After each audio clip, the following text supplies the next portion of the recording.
Жай айынын аяктарына 2 апта бар. Ардактуу достор, жана дагы дал ушул эс алууңуздарды унутулгус кылып өткөрүүнү кааласаңыз, анда биздин командага кош келиңиз. Мыкты Саратан түндөрү 2014 интеллектуалдык таймашы бүгүнкү күндө дагы болсо старт алды. Кыргызстанда 23 саат 00 мүнөт жылдыздардын интеллектуалдык таймашы бүгүн дагы уланат. Конокто мыкты жылдыз бар. Кыргыз эстрадасынын популярдуу ырчысы өзгөчө образда дагы келген, а биз бирок шашылууга дагы али эрте деп ойлойм. Анткени биз бардыгыңыздарды жаныбызга дагы болсо чакырабыз. Эгерде сиз угуп жаткан болсоңуз, анда бул Тумар радиосу, эгерде көрүп жаткан болсоңуз, анда бул Пирамида телеканалынын Тумар түнкү каналы. Бардыгыңыздар чалсаңыздар болот. 510181 бул студиябыздын номери. Ал эми СМС каттар үчүн 6100 кыска сандары кызматта. Жана эң кызыктуу суроого биз белектерди берүүгө дагы даярбыз. Чамдаңыздар. Бир музыкалык клипти көргөн соң биз кайрадан угушабыз. Эмне санда алырдасын, андан соң кайрадан биз менен биргеликте интеллектуалдык таймашка дагы бирге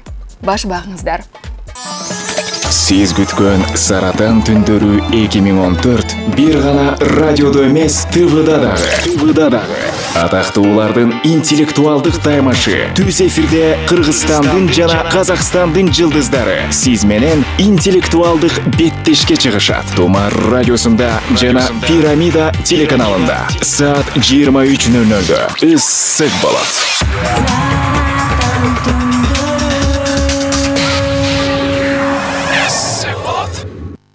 Сахнада жүздөгөн хитрларды аткарып, жана дагы өзүнө миңдеген күйөрмандарды топтогон жылдыздардын жашоосун бардыгы деле билсе керек. Жана дагы албетте мыкты кызыккандар дагы, кызыккан угармандарыбыз дагы, көрөрмандарыбыз дагы көп болсо керек. Ал эми интеллектуалдык таймашта кандай көрсөтөт өзүн, жана ким бүгүн мыкты аталат? Мунун бардыгы бүгүнкү чыгарылышта 120 мүнөт бою биз сиздер менен мыкты оюндарды курабыз, жана интеллектуалдык беттеште дагы таймашабыз. А бүгүнкү коногубуз тууралуу дагы айта кетпесек болбос. Кыргыз эстрадасынын жарык жанган жылдызы, көптөгөн айымдардын арзуусуна айланган мырза десек дагы болот. Бүгүн дагы бүгүнкү образын көргөн айымдар дагы эми эки эселете дагы жакшы көрүп башташат деген дагы ойдобуз.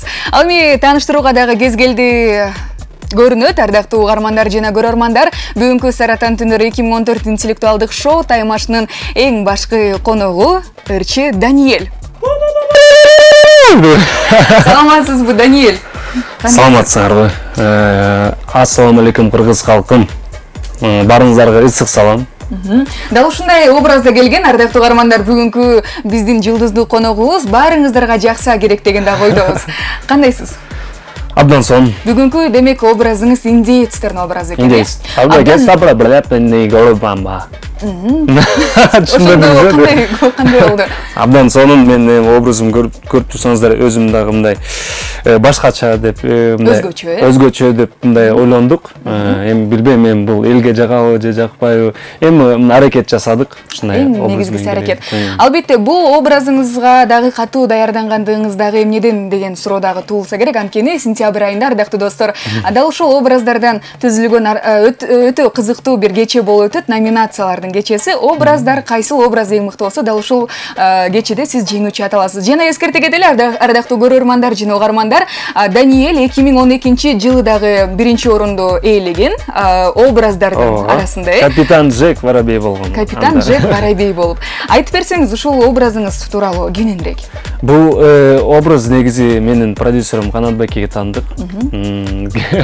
Мындай индеец кылбайлы дегенди мен дагы ойлонуп туруп, абдан сонун депчи. Мындай негизи мындай кызыктуураак болуш үчүн мындай адам мен шоу бизнесте болгондон кийин бүт нерсени мындай көрүш керекпиз да.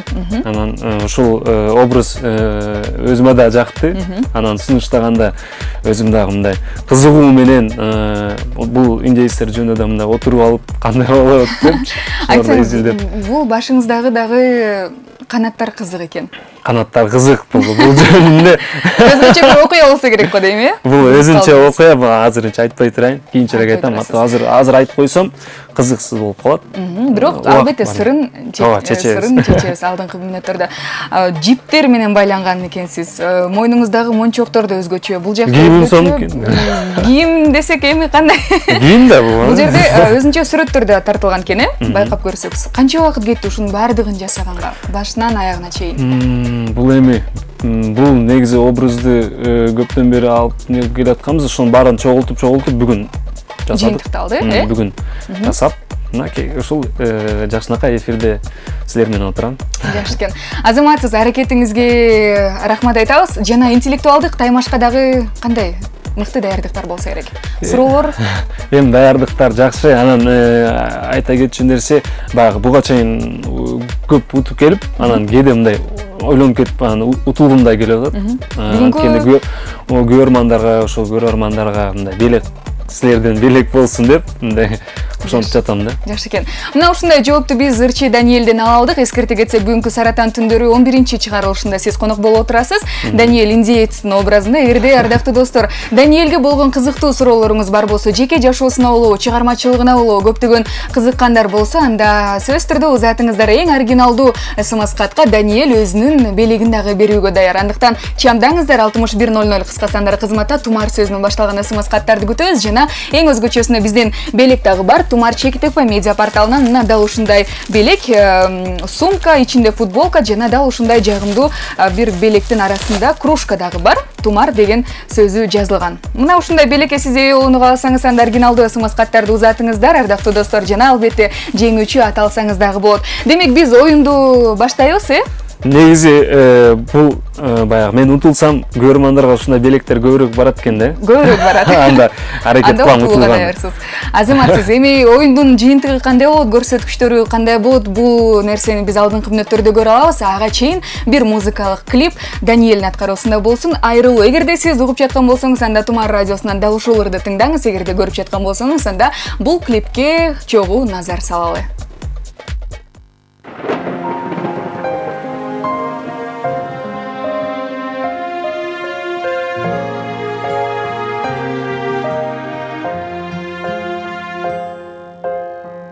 Alыстап менден кереме, үстүмдөн муздак себеле, дүйнөнүн сырын көтөрүү,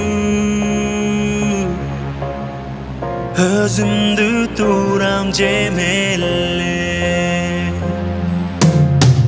Айрылып сенден калдымбы,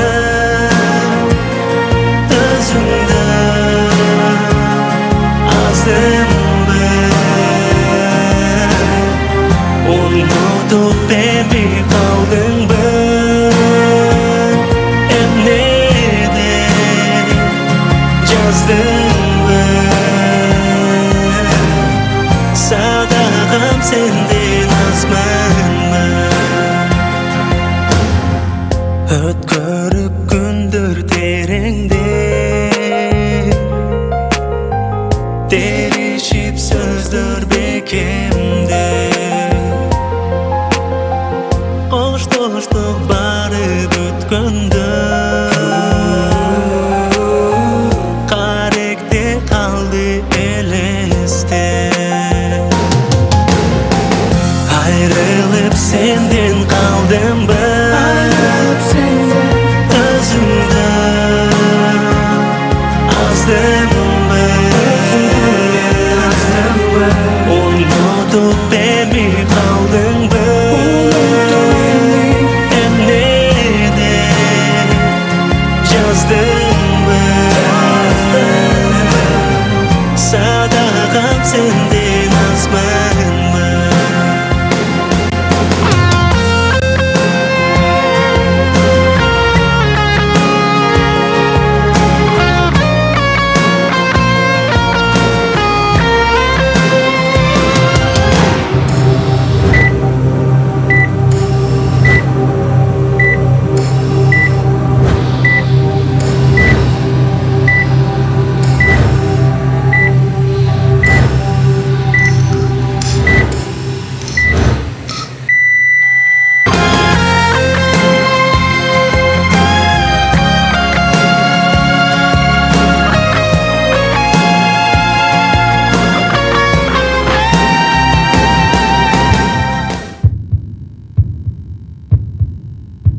садагам сенден азмынбы.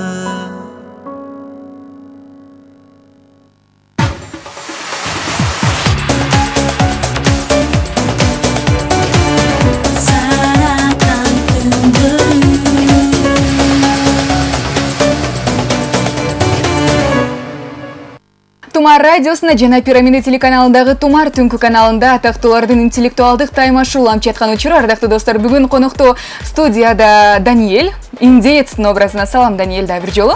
Ассаламу алейкум, да. Образыңызга абдан даярдык көрүп турсуз. Жактыбы? Жакты абдан. Эфир бүткөндөн кийин мүмкүн башыңыздагыны өзүбүз ала кетебиз. Макул.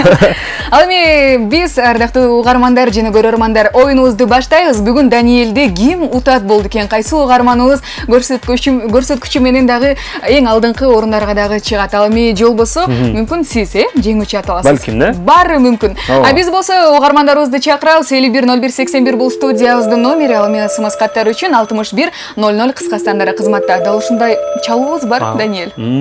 Жакшы экенби? Сонуки. Алло, саламатсызбы? Алло, саламатсызбы? Саламатчылык, атыңыз? Айдай. Айдай, кош келиңиз. Даниэль. Алло, саламатсызбы, Айдай? Саламатсызбы, Даниэль. Бүгүнкү образыңыз мага абдан жакты. Жактыбы, рахмат чоң. Анда добуш берүүнү унутпаңыз. Жакынкы күндөрдө Тумар Чеки ТФ медиа порталында атайын добуш берүү дагы болуп өтөт. Андыктан добуш бериңиздер. Чакырып өтүңүз. Ардактуу биздин угарман, оюнга даярбыз, Даярбыз. Келиңиз. Суроо сизден болсун, Даниэль. Жакшылап тыңшаңыз. Эмненин башы бар, бирок мээси жок. Жакшы.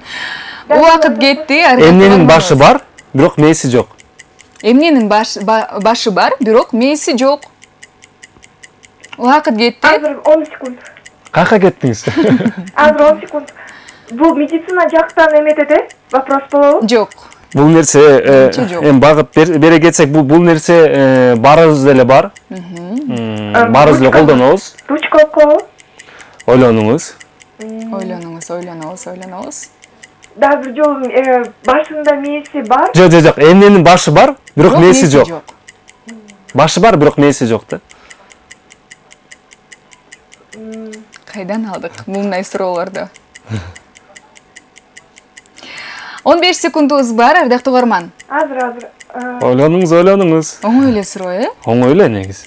Эң эле оңой суроо. Эми чүй дегенде эле Даниэль сизге бир упай окшойт, Менимче Мен утуланып аткам негизи. Болгондо да оңой суроодон баштадыңыз. Барбы? Жок. Суу? Жок. Булак? Ай. Суунун баш Ал жакка. Ал жакка эмеси жок экен. Тиешеси жок. Тилекке каршы анда биз бул добушту эч кимге азыркы учурда санабайбыз, анткени кийинки угарманыбызды да кабыл алып көрөбүз. Кийинки угарманыбыз мүмкүн азыркы учурда интернетке дагы баш багып билип койду, Балким. Алло, саламатсызбы? Атыңыз ким болот? Угарманыбыз бар экен, келип калган. Алло. Десек. Жанагы звук жокпу? Жок. Алло, саламатсызбы? Угуп жатабыз сизди. Десек эмнегедир чалуу дагы жок экен, Коркуп атсабы? Коркуппу же таппай калышты. Коркпоңуздар, мен жакшы индеецтен. Айта кетсек дагы көп экен, Суунун негизи эле башы дагы бар да. Баш жактан келет деген, Угарманыбыз бар экен. Алло, саламатсызбы? Алло. Саламатсызбы, атыңыз? Калыбек. Калыбек, кош келиңиз. Калыбек, ассаламу алейкум. Алейкум салам. Калыбек, бул суроону уктук, уктук. Эми жоопту угалы сизден. Убакыт кетти, Калыбек. Багыт берип койсоңуз кичине. Багыт эми бул нерсени баарыбыз эле колдонобуз. Жакшы көрөбүз. Жакшы көрөбүз. Бул нерсе абдан пайдалуу нерсе. Күнүмдүк колдонобуз, Күндө колдонобуз. Күндө колдонобуз, пайдаланабыз. Бүт бар эле колдонот бул нерсени. Бирок кээ бирлер жаман көргөндөр дагы бар ал нерсени. Эми ал бир аз эле пайыз болсо керек. Бирок ал нерсе жакшы нерсе. Башы бар, бирок мээси жок. Башы бар, бирок мээси жок. Үйдө сизде деле бар азыркы учурда, менимче. Ойлонуңуз. Багыт жакшы эле бердик. Жакшы эле берилди, ооба. Кайсыл бөлмөдө отурасыз, Калыбек? Залда отурам. Залда. Анда жакынкы коңшу бөлмөлөрдө дагы ал нерсе бар. Бир бөлмөдө. Ойлонуңуз. Калыбек, жооп барбы? Жок. Жок, тилекке каршы. Анда бул кол чааларды Даниэль сизге карабыз, анткени эки угарманыбыз тең таба албай коюшту. Бул кол чаалар сизге жана бир упайды сизге кыйгарабыз. Экөө тең таба албай калса ооба, жоопту айтпай туралы. Бир болобу? Ооба, жоопту айтпай турабыз, бирок сизде бир, угармандардан 0. Бул кол чаалар сизге, Даниэль. Күткөн эмессиз окшойсуз. Эми негизи мен утулам деген, мен оңой суроону берип аткам. Жакшы. Ал эми дабыл ушул суроонун ардактуу угармандар жообун сиз билген болсоңуз, анда эң алгачкылардан болуп туура жоопту 6100 кыска сандарына узатыңыз. Тумар сөзүнөн баштап эскерте кетсек, бир СМС каттын баасы 25 гана сомду түзөт жана эгерде сиз эң башкысы дал ушул суроого жоопту билген болсоңуз, анда узатсаңыз, сөзсүз түрдө биз дал ушундай белекти дагы берүүгө даярбыз. Тумар Чек-ТП медиа порталынан. Суроонда бир жолу кайталап коелу. Эмненин башы бар? Эмненин башы бар, бирок нерсе жок. Дал ушул суроого сизден жооп күтөбүз, ардактуу угармандар жана көрөрмандар. 6100 ооба. Биз болсо дал ушундай чалуудан соң угарманыбызды кабыл алып көрөлү. Алло, саламатсызбы? Саламатсызбы? Атыңыз? Мадина. Мадина, Мадина, саламатсызбы? Салам. Саламатсыз, Даниэль байке. Саламатсызбы? Чоң ийгилик. Рахмат. Сизге да чоң ийгилик. Мадина, оюнга даярбыз, Демек, Даниэль, сизден суроо. Канчалык ошол жерден алсаң, ошончолук чоңое берет. Бул эмне? Бул эмне? Мадина, убакыт кетти. Канчалык ошол жерден алсаң, ошончолук чоңое берет. Бул эмне? Канчалык ошол жерден алсаң, бул ошончолук чоңое берет. Ал эмне? Мадина, канча жаштабыз? 14. 14 деспи. Анда сизге оңойрок берсем болмок экен. Аракет жасап көрсүн, мүмкүн багыт беребиз. Багыт эми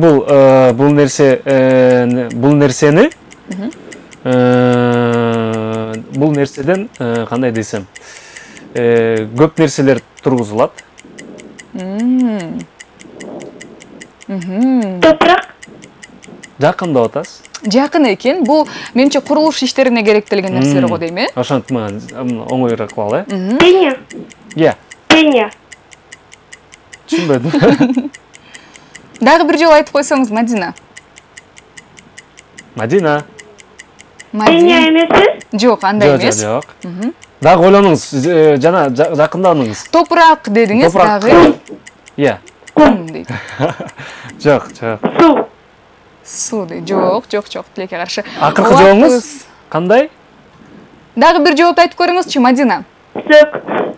Сөк дейт. Жок, тилекке каршы, Мадинанын фантазиясы абдан күчтүү экен. Тилекке каршы, Мадина, сиз менен коштошобуз жана жакындашты. Ооба, кийинки угарманыбызда кабыл алып көрөлүчү, мүмкүн дал ошол суроого дагы жоопту билет. Суроону дагы бир жолу кайталайлычы, Даниэль. Канчалык ошол жерден алсаң, ошончолук чоңое берет. Дал ушундай суроо болду. Кийинки угарманыбыз дагы билсе керек, учураштырып өткөрөлү. Алло, саламатсызбы? Алло. Саламатсызбы? Атыңыз? Атыңыз ким болот, ардактуу угарман? Алло. Угуп жатабыз. Саламатсызбы? Саламатчылык да бир жолу. Атыңыз ким? Сүйүн. Сүйүн, Мен жообум Баткак. Баткак. Баткак. Бир аз. Жакыныраак экен. Бирок айтып койсом бат эмне болуп калат? Баткак бул нерседен үй курулат окшойт, менимче. Үй дагы курулат. Көп нерсе курулат. Дагы багыт бере кетпейсизерби? Ошол үй курулат. Бул нерсени кылганда чоңое бергенде көп нерселер болгон. Аны алган сайын жаралган бул нерселер. Азыр биз отурган, мисалы үчүн, студиялар дагы, сиз отурган үйлөр дагы. Билдим мен. Билдиңиз, Билдим. Анткени бир жакшы багыт бере кеттиңиз. Байкап калдым. 20 секундубуз бар экен. Аябай эле жакшы бердим го дейм, Ооба. Угарманыбыз болуңуз. Биле болушуңуз керек. Цемент дейт. Жок. Жак. Топурак окшош дагы эмне бар? Топурактын түсүнө окшош. Баткактын түсүнө окшош дейли. Бирдеме жазып алып дедиңерби? Ооба. үй курулат экен, ал нерседен бирок тилекке каршы убакытта аяктап калган экен, секундомерибиз токтоду. Ардактуу угарман, тилекке каршы сиз менен да коштошобуз, анткени биз мүмкүнчүлүктү эми СМС-кат аркылуу дагы беребиз. Ал эми биз Даниэлди дагы бир жолу куттуктайт экенбиз. Даниэл, кайдан жайдан мындай суроолорду издеп таптыңыз? Бул нерселерди аябай издеп тапкан нерселер болчу.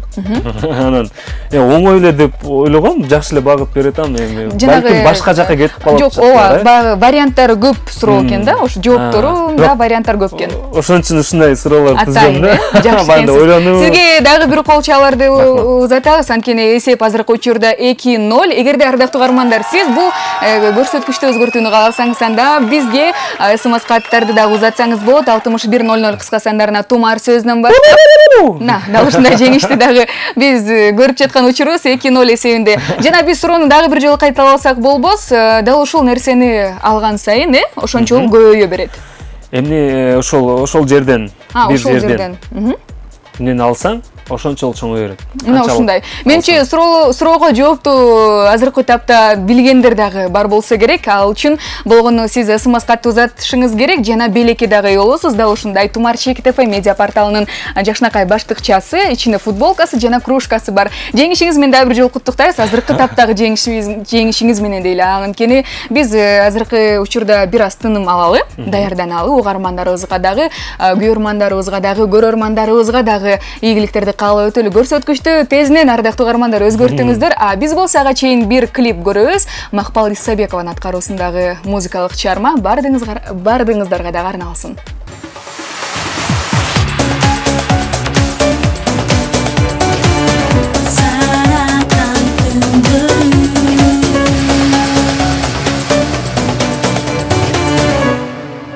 Интеллектуалдык таймашууланып жаткан учур ардактуу достор, азыркы этапта эсеп 2-0, Даниэль алдыда. Кандай үндөрдү чыгарабыз, Даниэль, ошондо? Азаматсыз. Ардактуу угармандар, эгерде сиз дал ушул көрсөткүчтү өзгөртүүнү кааласаңыз, анда кош келиңиз. 510181 бул студиябыздын номери, ал эми борборубуздун коду 0312. Биз болсо буга чейин СМС каттарга дагы кезектөрдү элек. Дал ушул суроолорго дагы жоопторду дагы да болсо күтөбүз. Туура жооп азырынча келе экен, тилекке каршы жок. Бизде болсо келген угарманыбыз дагы бар экен. Мына дал ушундай чалуу бар бизде. Жакшы экен, Билип жүрүңүз. Ошондой. Алло, саламатсызбы? Саламаттар. Атыңыз? Салтанат. Салтанат, кош келиңиз. Коногубуз менен учурашып алыңыз. Саламатсызбы? Салам. Саламатсызбы? Бир кызыктай болуп атасызбы? Мени көрүп бир кызыктай болуп атасызбы? Ооба, бир кызыктай. Корккон жоксузбу? Дана инжет болуп калып экенсиң да. Эми сахнага дагы буюрса ушундай болуп чыгасыз, Даниэль? Аракет кылдым, аябай. Жакшы. Эми оюнду уланталы, биз суроо беребиз, Даниэль. Сизге мындай оңойраак эле бул суроо. Анан логикалык да. Оңой эле бирок. Бат эле таба аласыз. Сиз самолеттун ичиндесиз. Астыңызда ат бар, артыңызда кайык бар. Сиз кай жердесиз? Убакыт кетти, ардактуу угарман. Сиз самолеттосуз. Астыңызда ат бар, артыңызда кайык бар. Артыңызда кайык бар. Ошондо сиз кай жердесиз? Эң эле оңой суроо. Эң эле оңой суроо. Эме? Чын эле оңой болбой утулайын деп келгениңиз болуп тур, Оңой эле суроолор берет. Ар жакта багыттар дагы болуп жатат, багыт өзү эле мындай бул нерсени айтканда эле багыт болуп турат. 30 секунд убактыбыз бар экен. Неме? Кичине багыт дегендер болбойт да? Багыт. Эми элестетиңиз, сиз самолеттун ичиндесиз, астыңызда ат бар, кантип эле ат болсун? Анан артыңызда кайык да. Багыт ушундай да. Ошондо кайсыл жердесиз? Кай жердесиз? Неме? Асманда самолет. Асманда кайдан ат болот? Ат менен кайык кантип келип алганыңызга? Ошондо акыркы жообуңуз, ардактуу угарман? Кайыкта. Кайыкта? Кайыкта? Жок, артыңызда да кайык. Жок, анда тилекке каршы бизде убакыт дагы көп экен. Утса экен деп аткам негизи. Жок, мен Ошондо бул кол чабууларды сизге арнайбыз, Даниэль. Менимче багыт дегенди мен ойлодум эле, ар жакта кичинекей баласы да ыйлап жатат эле, бул эжекебиз. Ошондо биз анда туура жоопту айтпай турабыз, Биз кийинки угарманыбызды дагы билип көрүлүшү мүмкүн. Ал угарманыбыз дагы билет. Алло, саламатсызбы, атыңыз? Алло. Угарманыбыз бар экен. Саламатсызбы, атыңыз? Алло, саламатсызбы. Саламатчылык, атыңыз ким болот? Айнура. Айнура, кош келиңиз. Кандайсыңар? Айнура, саламатсызбы? Айнура, образың айбысын экен. Рахмат. Сиз бизди демек көрүп жатасыз, Айнура? Манайыңыз жакшыбы? Кандай? Манайыңыз кандай, жакшы элеби? Сонун манай. Жакшы экен. Келиңиз, Айнура, оюнга даяр болсок, анда дал ушул Даниэль берип өткөн суроого жоопту дагы билсеңиз керек. Дагы бир жолу кайталап койсоң. Убакыт бердик окшойт. Сиз самолеттин ичиндесиз. Астыңызда ат, артыңызда кайык бар. Ошондо сиз кай жердесиз? Кайсыл жердесиз? Түш көрүп атамбы. Жок, билбейм. Түшүңүздө анда жакшы түштөр кирет экен. Анда биз түшүңүзгө кире атабызбы деп эле. Кийинки сөздөрдө варианттарыңызды айтып көрүңүз. Ойлонуңуз. Оңой эле бул негизи. Эми элестетиңиз, ат астыңызда болсо кантип эле. Багыт берип кетпейсиз кичине. Жаш балдарыңыз барбы? Тиешелүү дагы нерсе. Жаш бала тиешелүү. Үйдө жаш балдар бар да? Детский аттракциондо эмеспи? Дагы. Жакыныраак, Бул негизи аталышы орусча эле да? Орусча. Анда туура эле экен да? Жок. Туура эле го дейм. Андай эмес. Бирок мейлем. Мейли.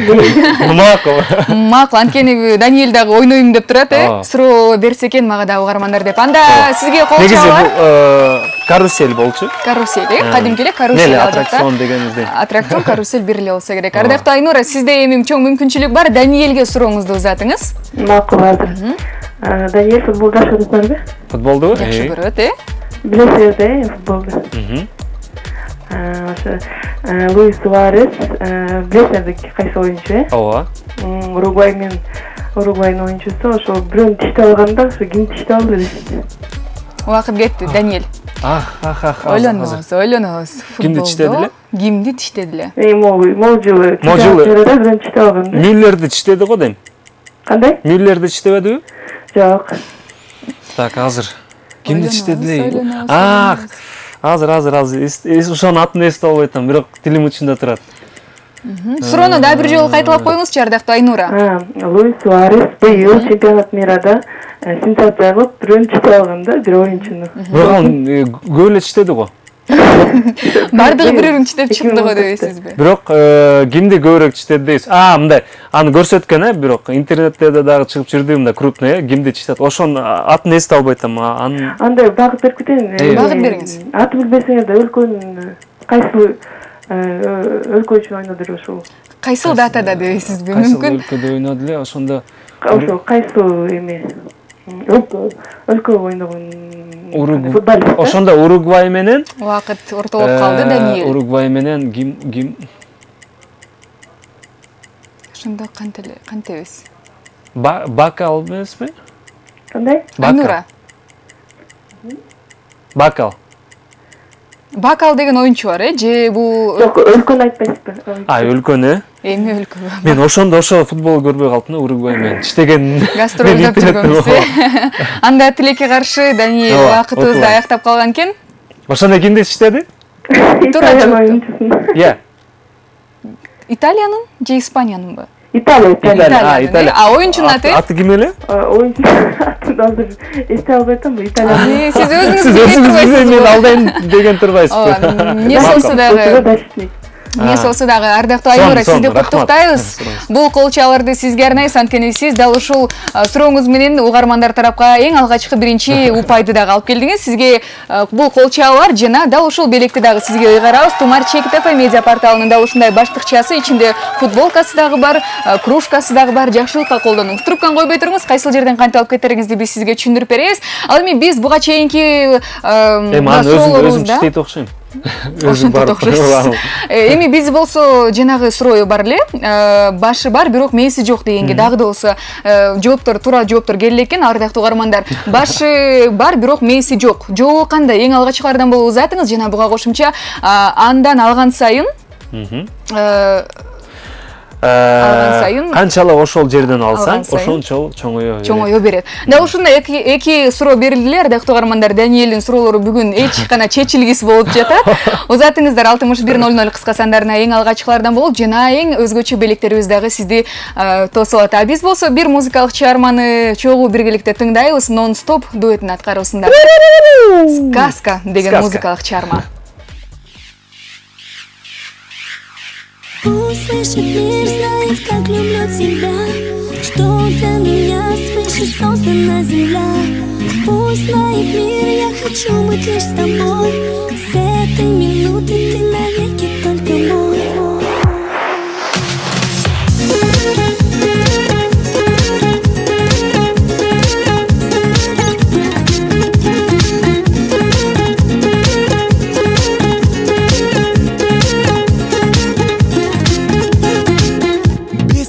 Моя жизнь теряет цвет. Я искал и нашел судьбы ответ. Среди бела дня ты явилась мне так нежданно, неожиданно.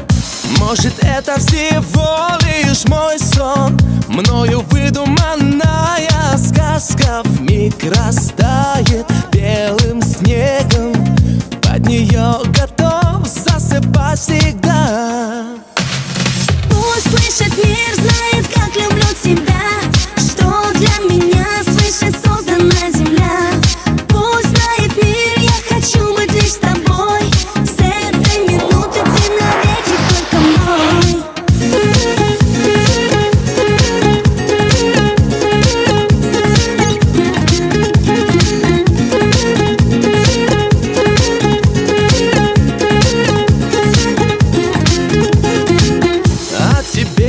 Мечтал, поверь, давно, и молил Бога только об одном: подарить мне любовь несравненную, неожиданно и нежданно. И пускай это будет лишь сном, мною выдуманная сказка пусть растает белым снегом. В этой сказке мы вместе навсегда. Пусть слышит мир, знает, как люблю тебя, что для меня свыше создана земля. Пусть знает мир, я хочу быть лишь с тобой. С этой минуты ты навеки только мой. Без тебя моя жизнь теряет цвет. Я искала и нашла судьбы ответ. Среди бела дня ты явился мне так нежданно, неожиданно. Пусть слышит мир, знает, как люблю тебя, что для меня свыше создана земля. Пусть знает мир, я хочу быть лишь с тобой. С этой минуты ты навеки только мой.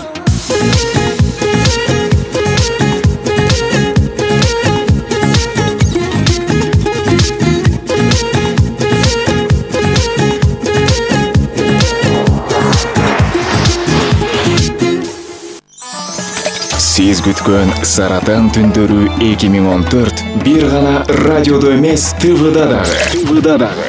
Атактуулардын интеллектуалдык таймашы. Түз эфирде Кыргызстандын жана Казакстандын жылдыздары сиз менен интеллектуалдык беттешке чыгышат. Тумар радиосунда жана Пирамида телеканалында саат 23:00 ысык болот.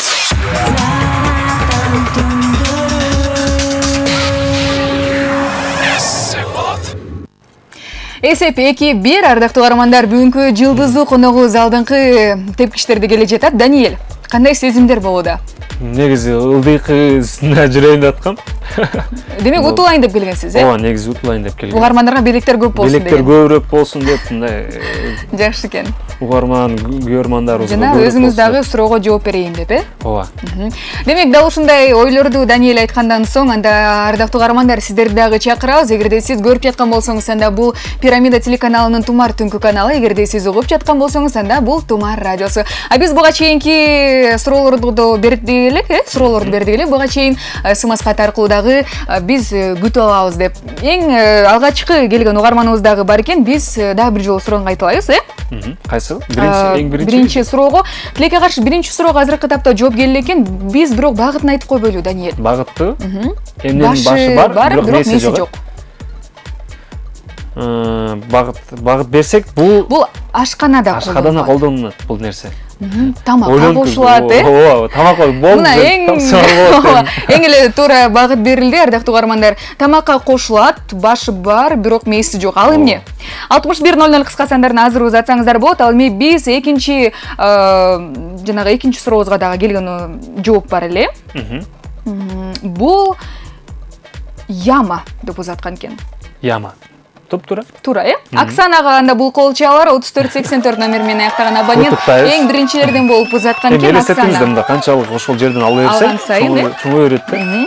Оксана, сизге чоң белектер дагы ыйгарылат. Албетте Тумар ЧКТФ медиа порталынан да ушундай баштыкча ичинде футболкасы жана кружкасы дагы бар. Эскерте кетсек, ал билесизби, дал ушул суроого көптөгөн да жооптор келген экен. Бул деген чуңкур деген эми яма бул чуңкур эле, бирок кечи келген экен, кирпич деп келген экен, шагыл деп келген экен.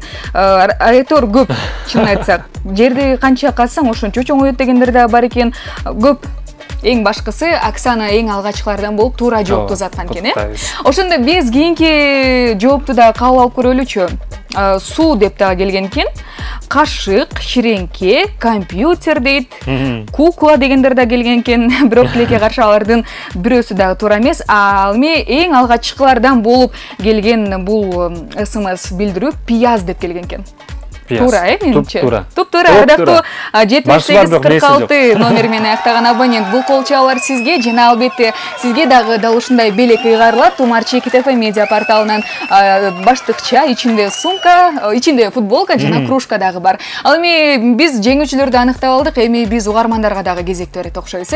Биз болсо, ардактуу достор, мыкты суроо үчүн дагы Даниэлдин жашоосуна, Даниэлдин чыгармачылыгына дагы кызыккан болсоңуз, анда сизден СМС кат бүтөбүз 6100 кыска сандарына узатыңыз, Тумар сөзүнөн баштап. Жана айта кетчү нерсе, бир СМС каттын баасы 25 гана сомду түзөт. Даниэль сиздерден эң мыкты мынаке белек деп койгон. Жок, белек дагы өзгөчө. Мүмкүн да ушул костюмуңузду белекке бересиз. Мүмкүн башка белектериңиз бар дивандын артында, Балки менин артында бар, Угарманыбыз дагы келип калган экен, дал ушундай чалуу менен. Алло, саламатсызбы? Алло, саламатсызбы? Саламатсызбы, атыңыз? Саламатсызбы? Атыңыз? Таанышып алалы, ардактуу угарман? Алло. Саламатсызбы дагы бир жолу? Атыңыз ким болот? Кылым. Кылым, Канча жаштабыз, Кылым? 15. Келиңиз. Саламатсызбы, Кылым? Суроо бар, Даярсыз да? Ооба. Так, мен сизге эң эле оңой эле суроону берейинчи, Утулайын деп чечип жатам. Утулам деп жатам, мен башында сөз бергем. Эң кымбат футбол клубу кайсы? Убакыт кетти, Кылым. Эң кымбат футбол клубу кайсыл? Эң популярдуу бул. Мадрид эмеспи? Дароо тапты. Убакыт эле керектелген жок, ардактуу Кылым. Ай. Ошондо биз эсепке албай калат экенбиз анда бул нерсени. Анткени Кылым койбой турса болмок экен. Жандагылар урушпойт окшойт андан бери. Кийинки угарманыбыздан да кабыл алып көрөлү. Кийинки суроону дагы даярдап туруңуз. Бизде болсо дал ушундай чалуу. Алло, саламатсызбы? Алло. Саламатсызбы, атыңыз? Саламатсызбы. Атыңыз? Айгуля. Биз сизди ошондо сурасак болобу? Биз сизден, сиз бизди көрүп жатасызбы же угуп жатасызбы? Жок, көрүп жатабыз. Образ жактыбы Даниэлдин? Ооба, аябай. Өзгөчө эмнеси жакты, айтыңызчы? Костюму. Өзгөчө. Кандай экен ошондо? Көнөм кандай экен? Отлично. Эң мыкты экен. Башындагысы жактыбы?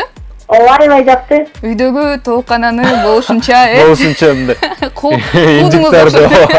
Азаматсыз, эң мыкты образ жаралган экен. Эми биз Айгуля оюнубузду баштайлы. Канча жаштасыз, Айгүл? 21-де. 21-де, чоң эле турбайсызбы? Жакшы. Анда ошого жараша суроолорду берели. Кандай суроолорду кандай келдиңиз? Сизге болсо, мындай суроо. Кайсыл остров? Арал, Арал. өзүнү кийим-кече деп атайт. Кайда кайталап коесузбу? Кайсыл арал өзүнү кийим-кече деп атайт? Убакыт кетти Айгуля. Кайсыл арал өзүн кийим-кече деп атайт? Атластан көрсөк болот болуш керек бул нерсени. Бул абдан эле популярдуу. Же аталышынан алабыз. Аталышы эле бул кийим-кече деп турат. Кандай кийим-кечеңиз бар, ошонун баарын айтыңыз. Орусча нерсе, ответ ошондой да. Жообу орусча болуп калат да мындай. Ответ орусча дебесиз. Ответ на русском. Жакшы экен. Ойлонобуз, ардактуу Айгуля. Оңой эле бул деле. Эң оңой. Өзү эле айтып турат да. Багыт бере кетели. Кайсы? Ямал эмеспи? Я. Дагы бир жооп. Да, айтыңыз. Ямал. Ямал? Бираз жакын деп атасыз. Башкы жактары окшош. Ямайка. О. Жакшы багыт болду. Ардактуу Айгуля, бул колчалар сизге туп-туура жоопту акыркы секундтарда берип калды. Ал эми сиз трубканы койбостон тескеринче чоң мүмкүнчүлүк алдыңыз. Эми Даниэлге сизден суроо. Кандай суроону бересиз? Табышмакпы? Бере бериңиз. Кандай сурооңуз бар болсо? Кайсы мүмкүнчүлүктө 2 ит, 4 чоң киши бир зонтикке кирип суу албайт?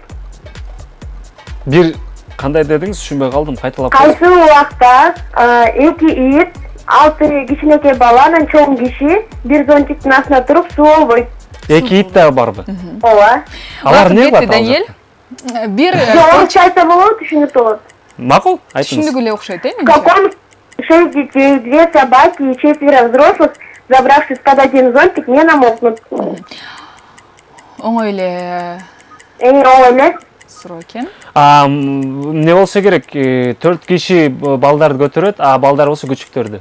Жок. Бул эң эле оңой эле суроо. 2 ит, кичинекей 4 кичинекей бала, анан 2 чоң киши бир зонтиктин астына туруп, кантип суу албайт? Жан барбы өзү негизи?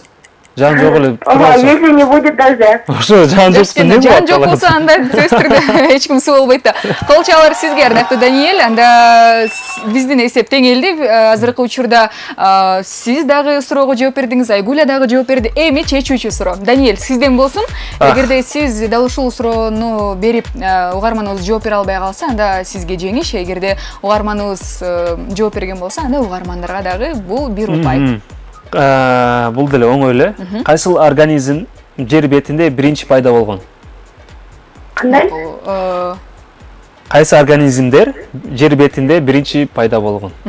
Убакыт кетти Айгуля. Кайсыл организмдер биринчи ирет дүйнөдө пайда болгон? Бактериялар эмеспи? Жакын. Жакын деп атасыз. Молекула? Дагы. Дагы бир багыт бере коелучу. Бирок багыт десек уже азыркы учурда жоопту айтып баштады. Бул жакын деп атасыз. Жакын. Сиз жакшы эле жакындадыңыз. Молекула, бактерия, ушул сыяктуулар. Же адамдардыр.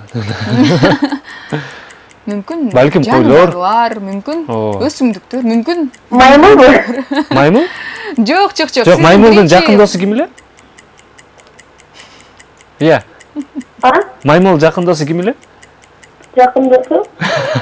Банан? Бул тамаша болду. Ошондо биз 10 секунд убактыбыз бар. Кайдан жайдан кайсы нерселерди айтып баштадыңыз? Өзүңүздүн жана джунгли деген нерселерди айтып баштадыңыз. Банан дегениңиз жакты мага. Убакыт тилекке каршы аяктады, ардактуу Айгуля. Тилекке каршы дейткенбиз, анткени бул колчаларды Даниэльге арнайбыз. Дагы бир упай сизге, ал эми Айгуля. Тилекке каршы биз сиз менен коштошобуз. Даниэль.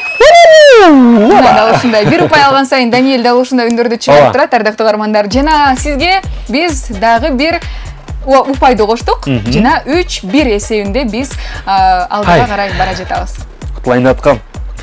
Утулайын деп жаткансыз. Макул. Аз утулабыз. Будан да оңойлор. Биз болсо мыкты клипке кезектерибиз. Музыкалык чыгарма тыңдагандан соң мүмкүн көрсөткүчтөр дагы өзгөрүлөт. Сиз болсо Даниэлге берчү суроолоруңуздар бар болсо, кызыктуу суроолоруңузду албетте биз Даниэль экөөбүз дагы жооп берүүгө даярбыз, Жана албетте өзгөчө белек дагы берүүгө дагы даярбыз. Андыктан эч кайда алыстабайбыз. СМС каттарды күтөбүз. 6100 кыска стандартына узатыңыз. Тумар сөзүнөн баштап бир музыкалык клипти көрөбүз, андан соң кайрадан угушабыз.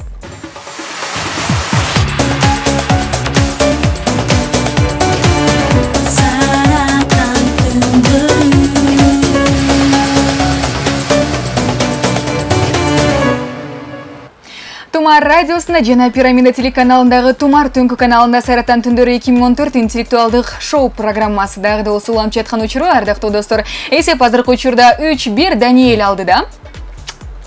Сезимдер кандай, Даниэль? Сезимдер жакшы эле, бирок утулабыз. Кайгырбаңыздар, бул белектерди бермейинче кетпейт. Кетпеймин, бул жакта кыйкырам дейсиз. Кандай үнүңүз бар эле? деп туруп эле белектерди алып алам. Ардактуу армандар, эгерде сизге Даниэльдин образы жаккан болсо, анда жакынкы күндөрдө добуш берүү дагы башталат. Даниэль, эгерде сиз эң алгачкы биринчи орунду ээлеп алууну кааласаңыз, анда дал ушундай жанагындай агитация деп коет, Агитация. Агитация жүргүзүш керекпи? Ушундай жүргүзсөбү?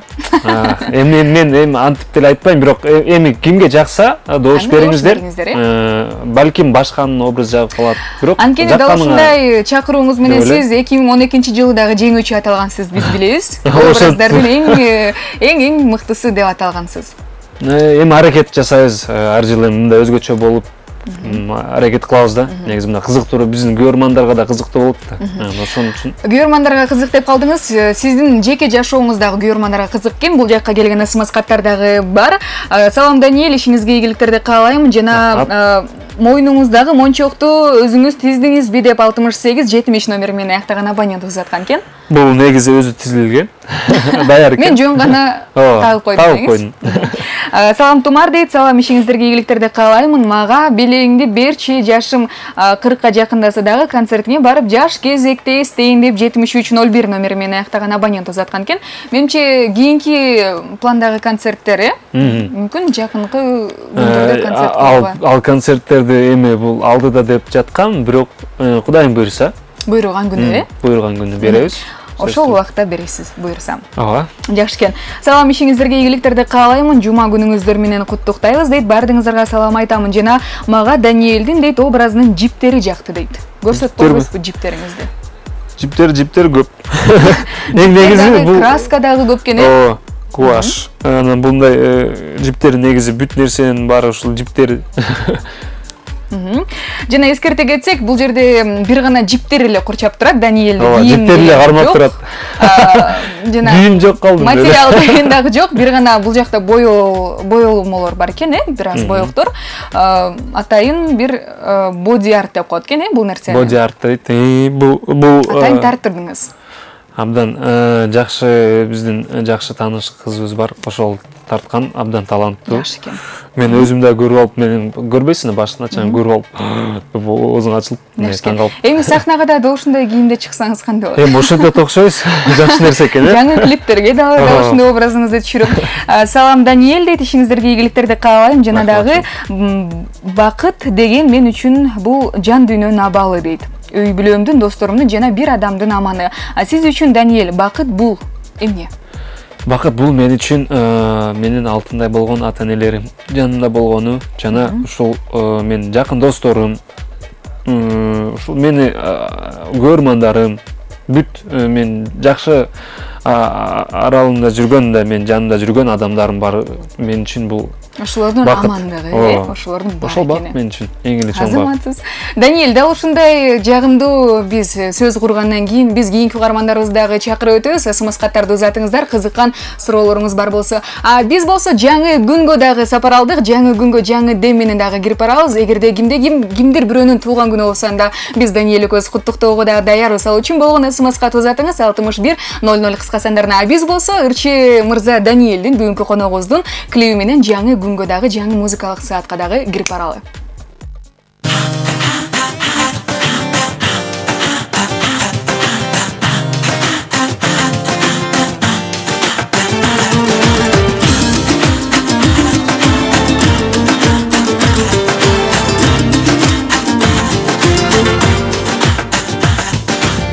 Мен үчүн сен жаралган сүйүп, көрүнөсүң көздөрүмө сен.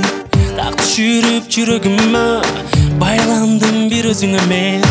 Көздөрүң караган, жүрөктү эзип жаралап. Сүйөмүн көздөрүңө сени, ак сүйүм сага арналат.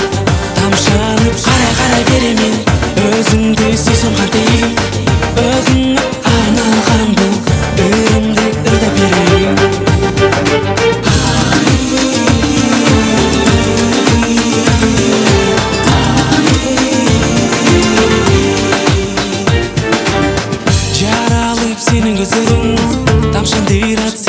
көздөрүң ан сайын тартып өзүңө жүрөктү эзип жүрөсүң көздөрүң кара жүрөктү эзип жаралап сүйөмүн көздөрүңө сени ак сүйүүм сага арналат тамшанып карай беремин өзүңдү сүйсөм кантип өзүңө арналган бул өмүрүмдү өтө берейин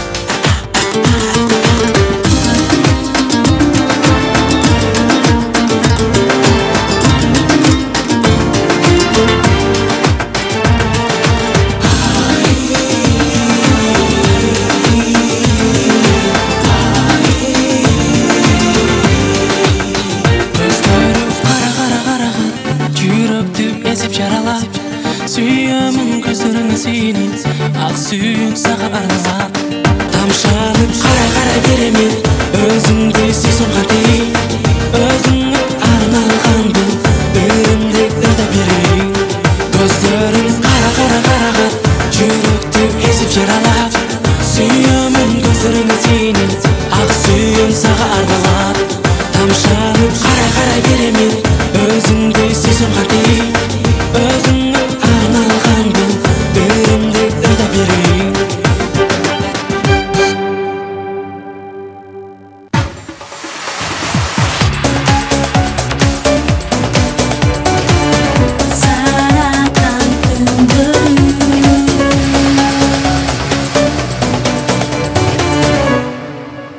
Календарда 16 август ардактуу каармандар, азыркы этапта биз жаңы күнгө дагы кирип келдик. Бүгүн ишемби, эс алууңуздагы эң мыкты өтсүн ардактуу каармандар. Жана албетте биздин компаниядан эч кайда алыстабаңыздар, анткени азыркы этапта 3-1 эсебинде Даниэль алдыңкы тепкичтерден жеңип жаткан учур. Эгерде жеңилген дагы угармандарыбыз, эгерде сиздер бул көрсөткүчтү өзгөртүүнү кааласаңыз, анда тезинен бизге байланышка чыгыңыз. 510181 бул студиябыздын номери. Биз келген суроолорду да улай кетпесек болбос, кызыктуу суроолор дагы болсо бар экен. Саламатсыздарбы дейт, ишиңиздерге ийгиликтерди каалайм. Жана дагы эгерде бул дүйнөгө кыргыз эмес азыркы образыңыздай индиец болуп калганыңызда кандай болмок дейт. 9632 номери менен аяктаган абонент. Образыңыз абдан жакты деген экен. Образ рахмат чоң. Билбейм, жакшы бермекпиз, ошол жаратканым кантип жаратса ошол бойдон эле жакшы беребиз да. Негизичи. Даниэль дейт, сиз ушул жашка чейин ата-энеңизди аябай сүйүндүргөн күнүңүз жана эмне кылып сүйүндүрдүңүз эле деп ойлойсуз? 19-16. Эми мен ата-энем өз негизи ата-эне ар дайым ушул биздин алтында болгон ата-энелерибиз ар дайым бар болсун. Мен аракет жасайм ар дайым ушул апамдын көңүлүн алып туруш керек өз негизи ата-энелерге. Алыста болсоң дагы ушул телефон аркылуу чалып ден соолугун сурасаң, бул мен ойлойм эң чоң эле мындай бакыт, мындай көңүл да көтөрүлүп, аябай жакшы болуп калат да. Азыркы учурда менин ушул апам көрүп атса керек. Азыр ошто көрүп атсаңыз, апа салам сизге, мен сизди жакшы көрөм. Эч убакта оорубаңыз, ар дайым бар болуңуз. Чоң рахмат. Сиз ушундай алтындай болгон, менин алтындай болгон апам бар үчүн рахматымды айтам. Жараткан. Апаңыз азыркы учурда таң калып жатса керек. Мен балам эмес деп. Индиец болуп кетти го деп. Бул менин балам эмес деп. Бирок эскерте кетели, ардактуу угармандар, жана көрөрмандар, бул образ айтылган эмес, Анда чоң бир жаңылык болсо керек. 1 сааттан бери апаңыз ойлонуп турат. Менин баламбы же менин балам эмеспи? Менин балам окшошуп кеткен деп. Күндөрү карасак окшош, уксак деп. Салам Тумар, ишиңиздерге ийгиликтерди каалаймын дейт. Жана дагы футболго жакшы кызыгат экенсиз дейт. Жана кайсыл командага жан тарткансыз? Сөз түрдө Реал Мадрид. Анткени илгертен эле бул клуб мага абдан жагат. Бул эми королевский клуб, эң мыкты клуб деп ойлойм. Ошондуктан Реал Мадрид, башка клубтарга тартпайм. Тартпайсыз, азаматсыз. Дал ушундай бир командаларга патриот болгон мырза жигитибиз азыркы учурда оюнга дагы даяр. Ардактуу угармандар, чалыңыздар. Дал ушундай чалуубуз келди. Уйкум келет экен бирок, Жок, уктабаңыз. 510181 бул студиябыздын номери, ал эми СМС каттар үчүн 6100 кыска сандар. Алло, саламатсызбы? Алло. Саламатсызбы, атыңыз? Саламатсызбы. Саламатчылык, атыңыз? Атым Назгүл. Назгүл, кош келиңиз. Саламатсызбы, Назгүл же? Саламатсызбы. Келиңиз оюнга. Жашы. Оюнга даярбыз, Оюнга даярсыз да? Келиңиз анда Даниэль, сиздин суроолорду. Анда менде ушундай бир жакшы логикалык суроо бар сизге. Бир сулууну эки эгиз балдар жактырып калышат. Анда кыз: Асан, асманымсың, жеримсиң. Үсөн, оң колумсуң, сол колумсуң дейт. Ошондо кыз жигиттерге кандай жооп берди? Убакыт кетти, Назгүл эже. Бул логикалык суроо экен. Ооба, логикалык суроо. Ошондо кимди тандады? Бирөөнү тандаш керек да негизичи. Ошондо кантип тандады? Эмне үчүн тандады? Кимди тандады? Асан менен эгиз балдар жактырып калышат. Анан ошондо экөө тең окшош, сен билесиз, эгиздер окшош болот. Ошондо Асанга асманымсың, жеримсиң дейт. Үсөнгө оң колумсуң, сол колумсуң дейт. Ошондо кыз жигиттерди кимди тандап жана кандай жооп берди? Бул логикалык суроо, эскерте кетели. Чамдаңыз, эртерээк жооп угалы сизден. Бул суроону негизи өзүмө да жабат. Мен дагы жообун билгим келип турат, Ооба. Анда. Жакшы, аябай. Жообу да өзүнчө. Өзгөчө, Ооба, ушундай суроо кантип берилсе, жообу да ушундай да. Сиз кимди тандамаксыз деген суроо бойлу. Бирок жооп ушулардын ичинде эле аталып турат, катылып турат да, негизи мен айткандай элечи. Келиңиз, убакыт аз калды, менче убакыт секундан бери токтоду дагы окшойт. Тилекке каршы. Назгүл эже, акыркы жообуңузду айтып көрүңүзчү. Жерди тандабайбы? Жерди тандабайбы. Жерди. Жок, мен Асан менен Үсөндү деп атпаймынбы, ошондо кимди тандады? Тилекке каршы анда биз сиз менен коштошобуз жана кантип жоопту айтабызбы? Жоопту айта албы? Же кийинкиге? Же СМС кат аркылуу табышсыңбы? Же жообун айтайынбы? Кийинкисине кылалы, анан кийин эси таба албай калса, ошондо жообун айтабыз. Анда СМС катка, Анда кийинки угарманыбыз дагы чакыралы, 510181 номерине келиңиз. Кандай жоопту айтат болду экен, кызык болуп жатат бизге. Угарманыбыз бар. Алло, саламатсызбы? Алло, саламатсызбы? Алло, Саламатсызбы, атыңыз? аты Гүлдөсүн. Дагы бир жолу кайталайсызбы? Гүлдөсүн. Гүлдөсүн, кош келиңиз. Рахмат бирге болсун. Суроого жооп барбы? Бар. Кандай экен? Албетте Асанды тандайт. Эмне үчүн? Сол колумуз, оң колумуз менен ооба деп жооп берет. Бетимиздин болсо жок, сен кереги жоксуң дегендей кылып берет да. Жок, сиз адаштырып койдуңуз. Асанга ооба дейт, асманымсың, жеримсиң деген бул ооба.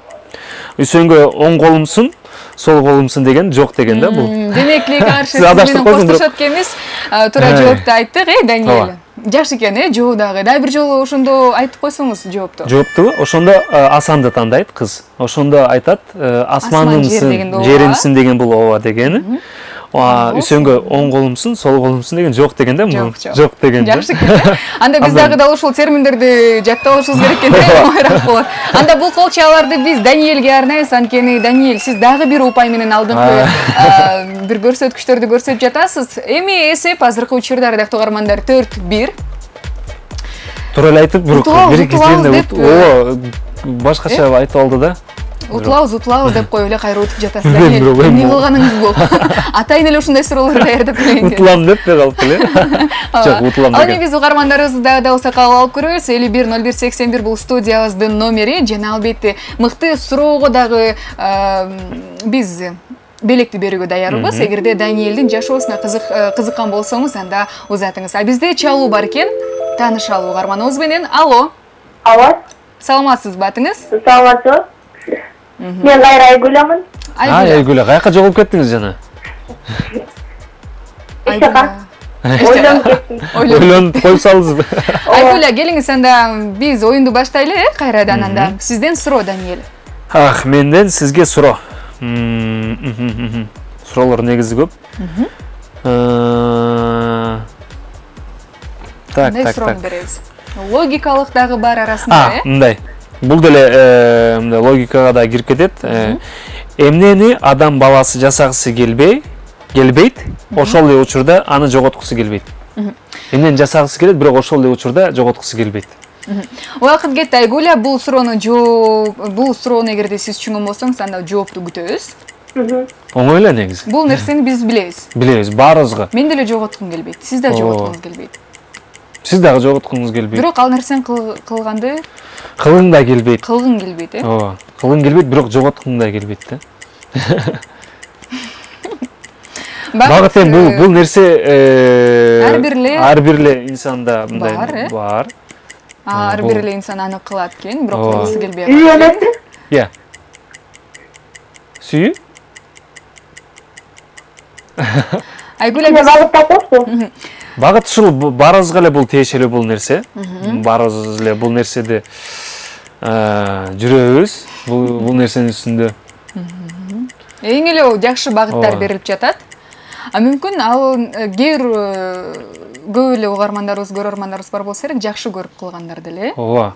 Бирок Бирок жоготкусу кээде болот, келбейт. бул аябай жоготкусу келет. Муну жоготсоң өлдү анда. Анда көп нерсе Ооба. кетет, э? Көп нерседен жоготкон. Тилекке каршы Айгүл убакыт аяктаган экен. Үй эмеси? Үй дейт. Жок, үй бүжө сүйүү деди айтыр. Үй да сүйүү дагы эмес, ардактуу угарман. Биз кийинки угарманыбызды дагы кабыл алып көрүүгө биз жетишебизби? Же туура жоопту айтабызбы? Кийинки угарманыбыз дагы келип калган экен. Алып көрөлү, мүмкүн ал угарманыбыз билет. Мүмкүн ал жерде отурат, э? Алло, саламатсызбы, атыңыз? Алло? Саламатсызбы, атыңыз? Салам. Атыңыз ким болот? Пери. Сезим, э? Пери. Пери. Келиңиз, Пери. Суроого Саламатсызбы, Пери. Суроону кайталап коеюнбу же билдиңизби? Кайталап кой.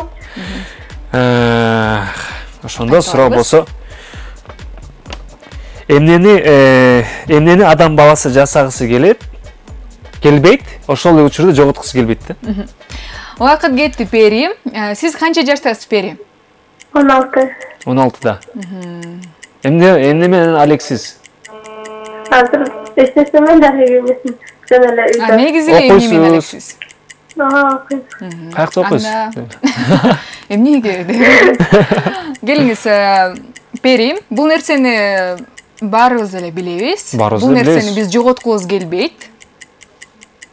Эми биз кандай десем, сиз утушуңузду кабыл атам негизи. Ооба, анткени дагы суроо керек, э? Ооба. Оюн дагы керек. Бул нерсени багыт берет. Багыт берет экенбиз. Бул нерсени жоготсоң көп нерседен калган болосуң, анан башка нерсени окууга дагы бир аз тоскоолун тийгизип коет, э? Ооба, анан башка нерсе дагы ошол эле нерсени издей турган болуп каласың да. Кээде кылгың келбейт, мындай кылгың келбей деп таштап салгым келет дейсиң да бул нерсеничи. Жооп барбы? Жумушпу. Ооба. Акыркы секунддарда таап калдыңыз. Азаматсыз, ардактуу Пери, бул кол чабуулар сизге. Мимикамдан байкады окшойт, э? Мимикаңыз кандай болду? Келбейт дегендечи. Деген өзүн элестетти. Адамдар, бул нерсени сүйүп Өзүн элестетти да. Азаматсыз. Сиз демек иштейсиз, э? Жок, Аз окуп атат да, ошо иштейм келбейт деп атат да. Ошондой бир сезимдер менен. Азаматсыз, эми сиз суроо бериңиз, ардактуу Пери. Даниэль эми сүйүндө окшойт, э? Мага да суроо келди. Келиңиз, Пери. Менин сизге суроом, адам эмнеге жыгат? Адам эмне? Эмнеге жыгат? Жыгылат? Адам эмнеге жыгылат? Убакыт кетти, Даниэль. Намазга жыгылат? Жок. Перинин бирдиги түгөндө окшойт. Биз ойлонуп көрөлүчү. Негизи адам эмнеге жыгылат? Жок, могу суроосун жакшы, мына логикалык эле суроо экен. Логикалык суроо. Эмнеге жыгылат? Жерге. Эми көп эле, мисалы үчүн, комнатада болсо комнатага жыгылат, полго жыгылат. Ошондо жалпысынан алганда жерге болуп калат, э? Жерге эле болсо керек. Демек биз эч кандай добушту дагы санабайбыз, анткени угарманыбыз эрежелери боюнча бизди уккум келип аткан. Жерге эле болсо керек деп ойлойм, анткени бул логикалык суроолгону менен. Биз болсо кайгырбайбыз, ардактуу угармандар, дагы да болсо эсеп өзгөрө элек. 4-1 эсебинде Даниэль азыркы учурда жеңүүчү аталууда. Кандай үн? Мына ушундай үн менен биз бир музыкалык клипке дагы кезектебиз. Жанар Дугалованын аткаруусундагы бир музыкалык чыгарма, андан соң кайрадан оюнубузду улантабыз.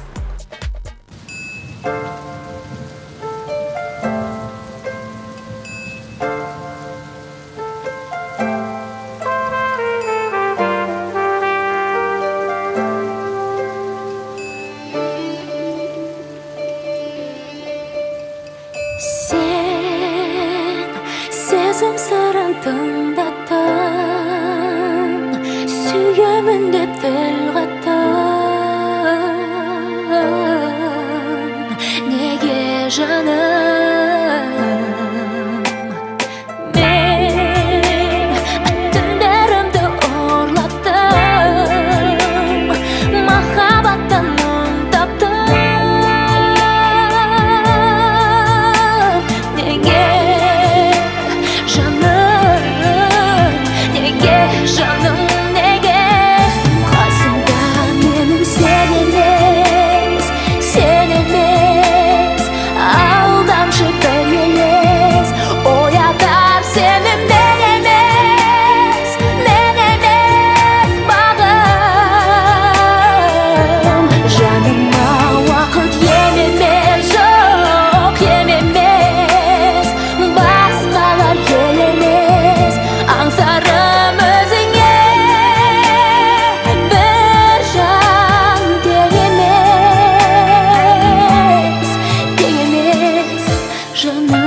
да мені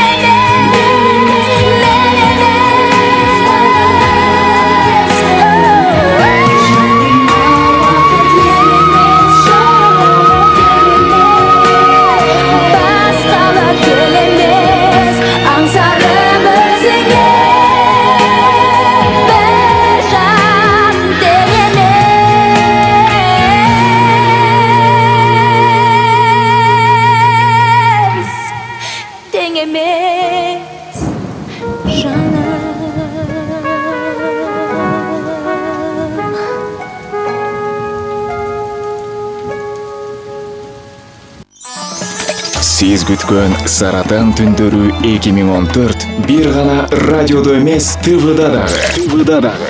Атактуулардын интеллектуалдык таймашы. Түз эфирде Кыргызстандын жана Казакстандын жылдыздары сиз менен интеллектуалдык беттешке чыгышат. Тумар радиосунда жана Пирамида телеканалында саат 23:00 ыссык болот.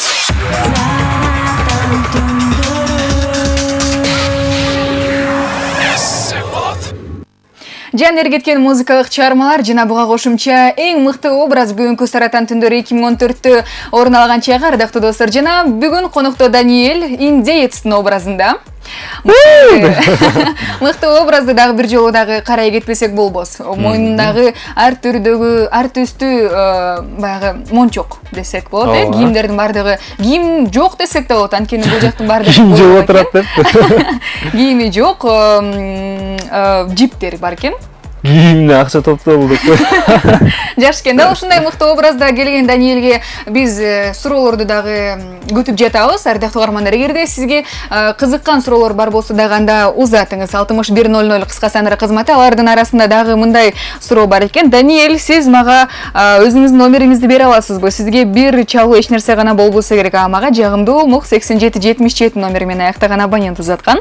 Сиз мен номеримди, телефонумду чалуумду күтүп атасызбы? Анда мен сизге кечине чалам. Ушундай образда деңизби? Жакшы экен. Түшүп калат. Даниэль байке, мен сизди жакшы көрөм. Жанагы кара көз атторуңузду мен сизге арнайт элем, мен сиз менен сыймыктанам дейт. Карагат көздөр деген окшойт. 2016 номери менен аяктаган абонент.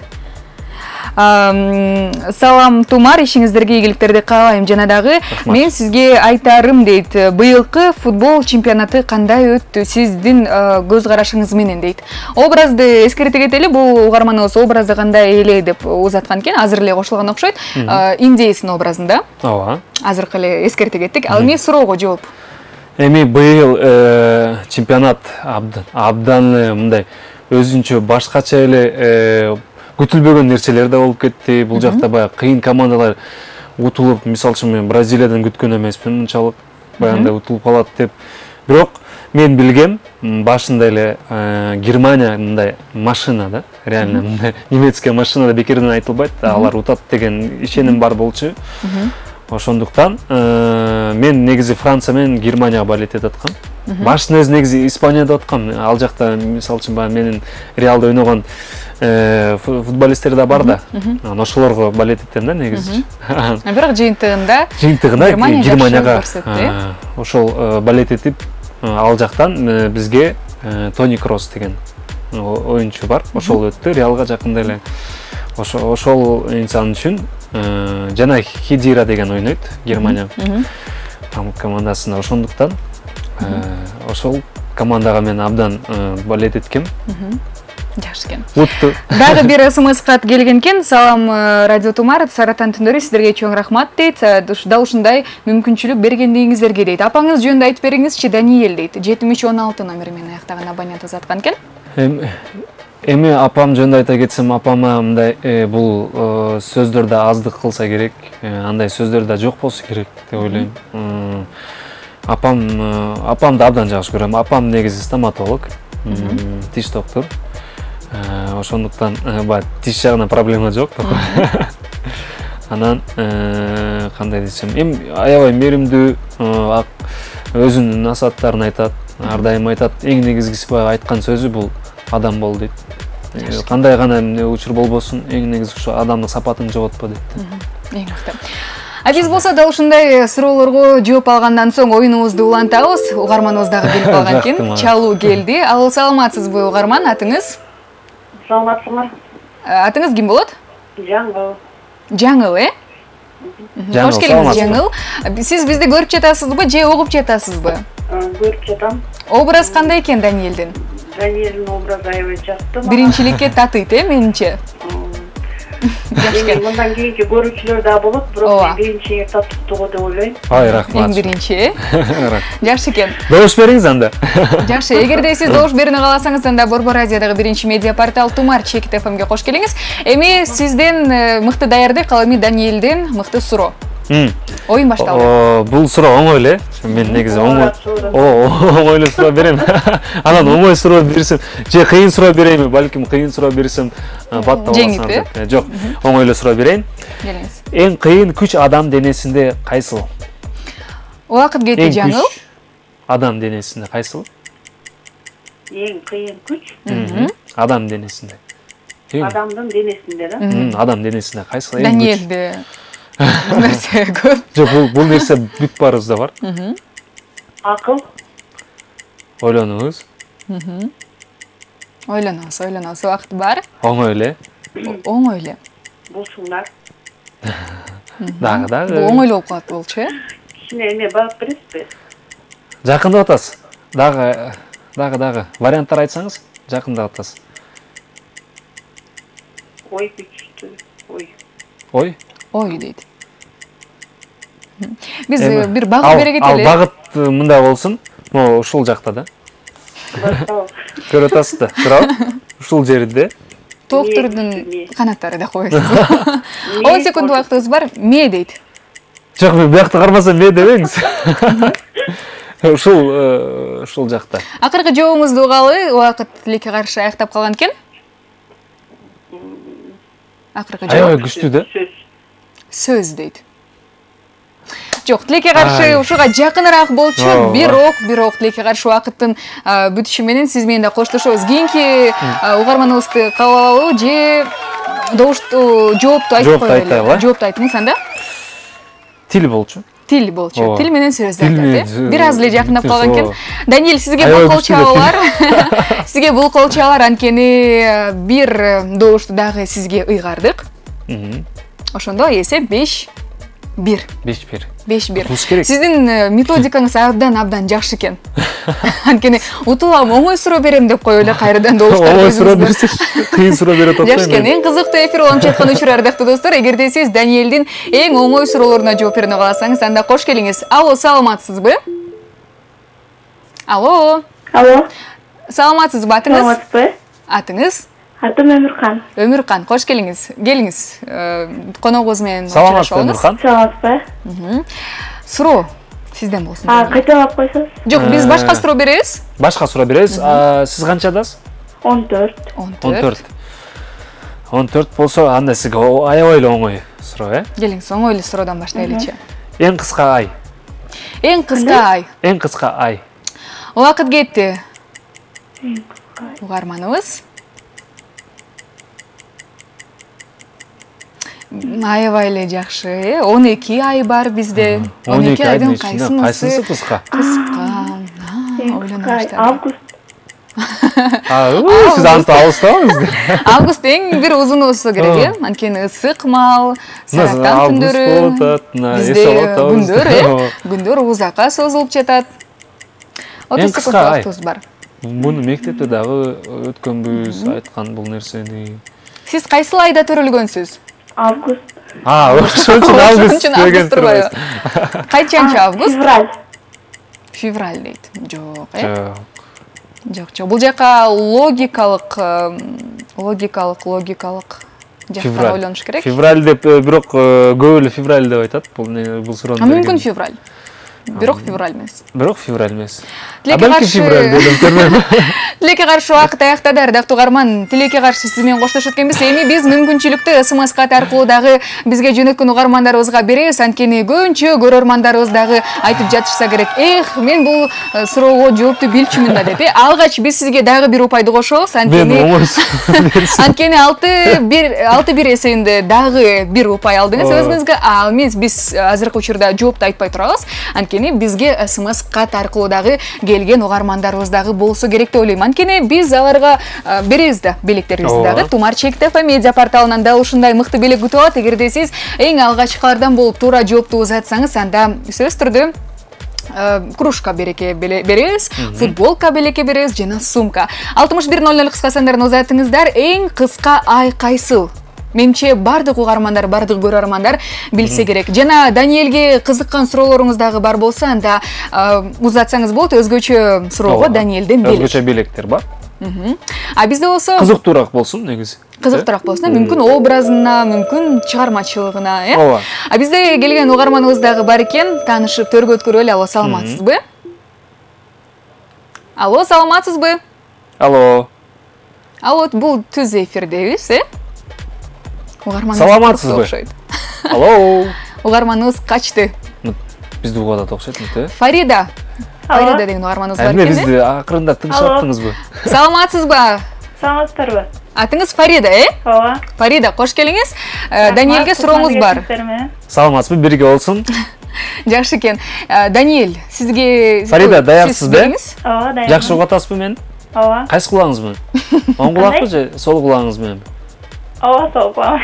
Биринде сол кулагыңыз менен. Сол кулагыңыз менен жана көзүңүз менен көрүп жатасыз, Фарида?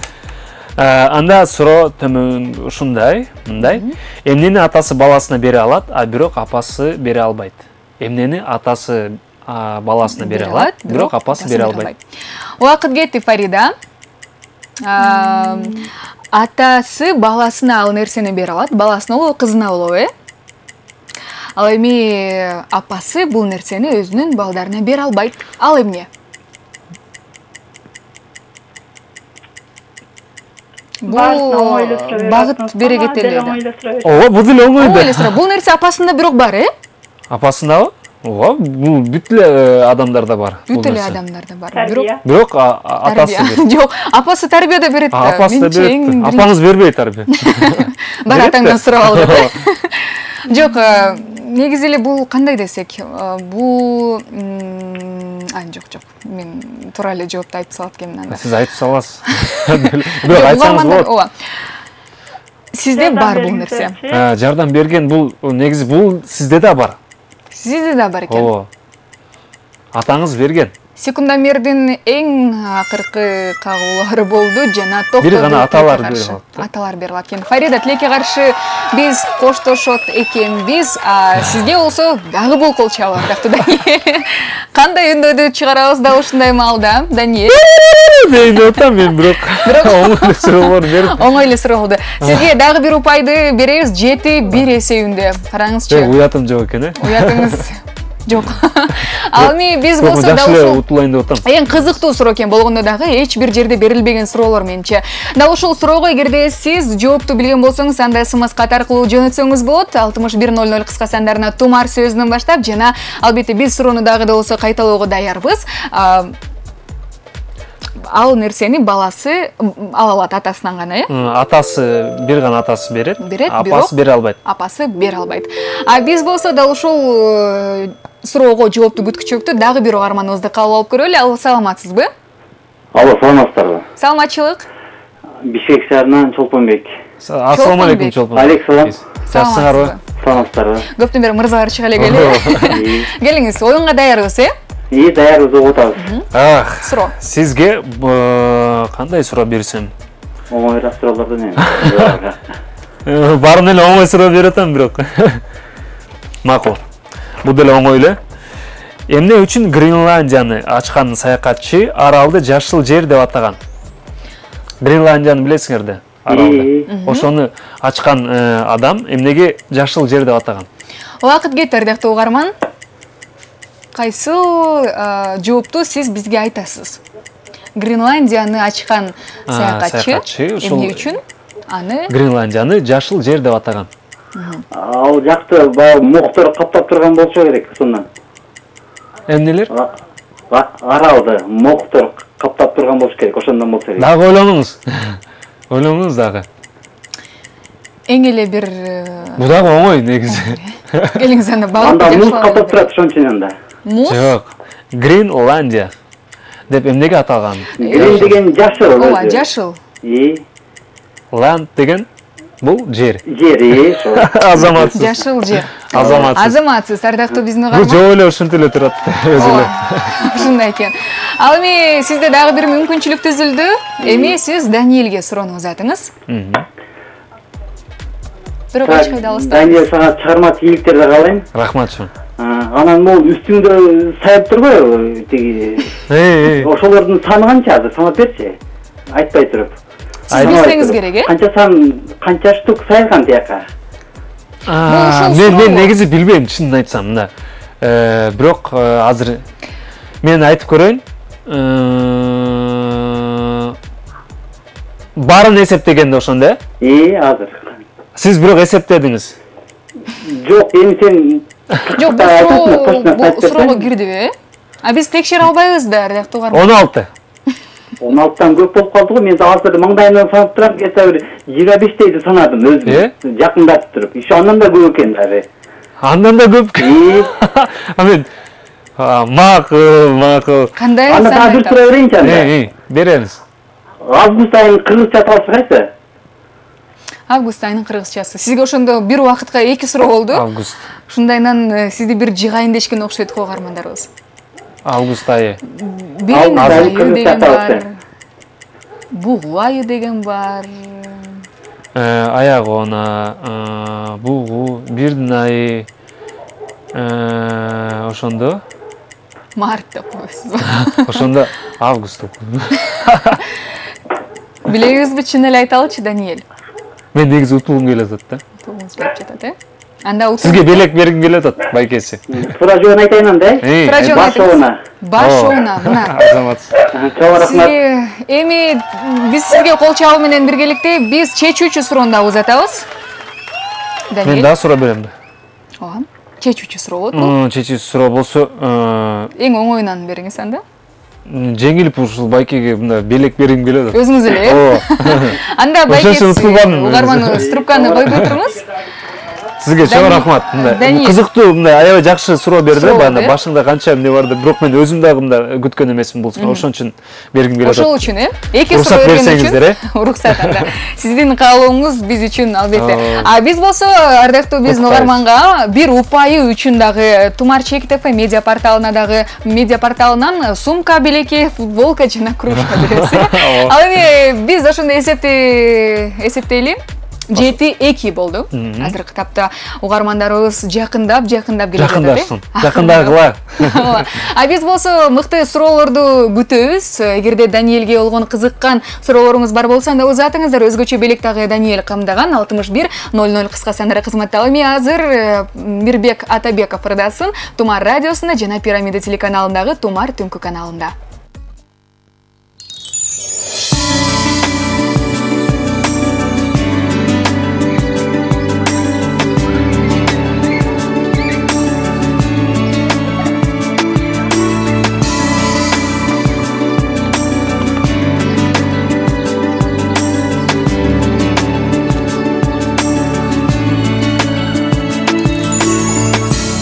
Азгырылып сезим менен ойноп, айрылдым өзүңдөн. Бизи сүйүп бизди чомукты ойлоп. Сага жагыш үчүн издеп айла, чалган айтып алдадым. Сени жоготуудан коркуганда. Көрбөп жүрмүн сенди жанды, көзөрүңдөн сыйкыр барбы? Көңүлүмдөн орун алдың. Жан дүйнөмдөн тынчын алып, жалын болуп күйүп жанып кеттиң алыс. Сенсиз калдым эми жалгыз. Жүрөгүмдү ээреп алды, бар дүйнөмө бүрүк салды. Жалын болуп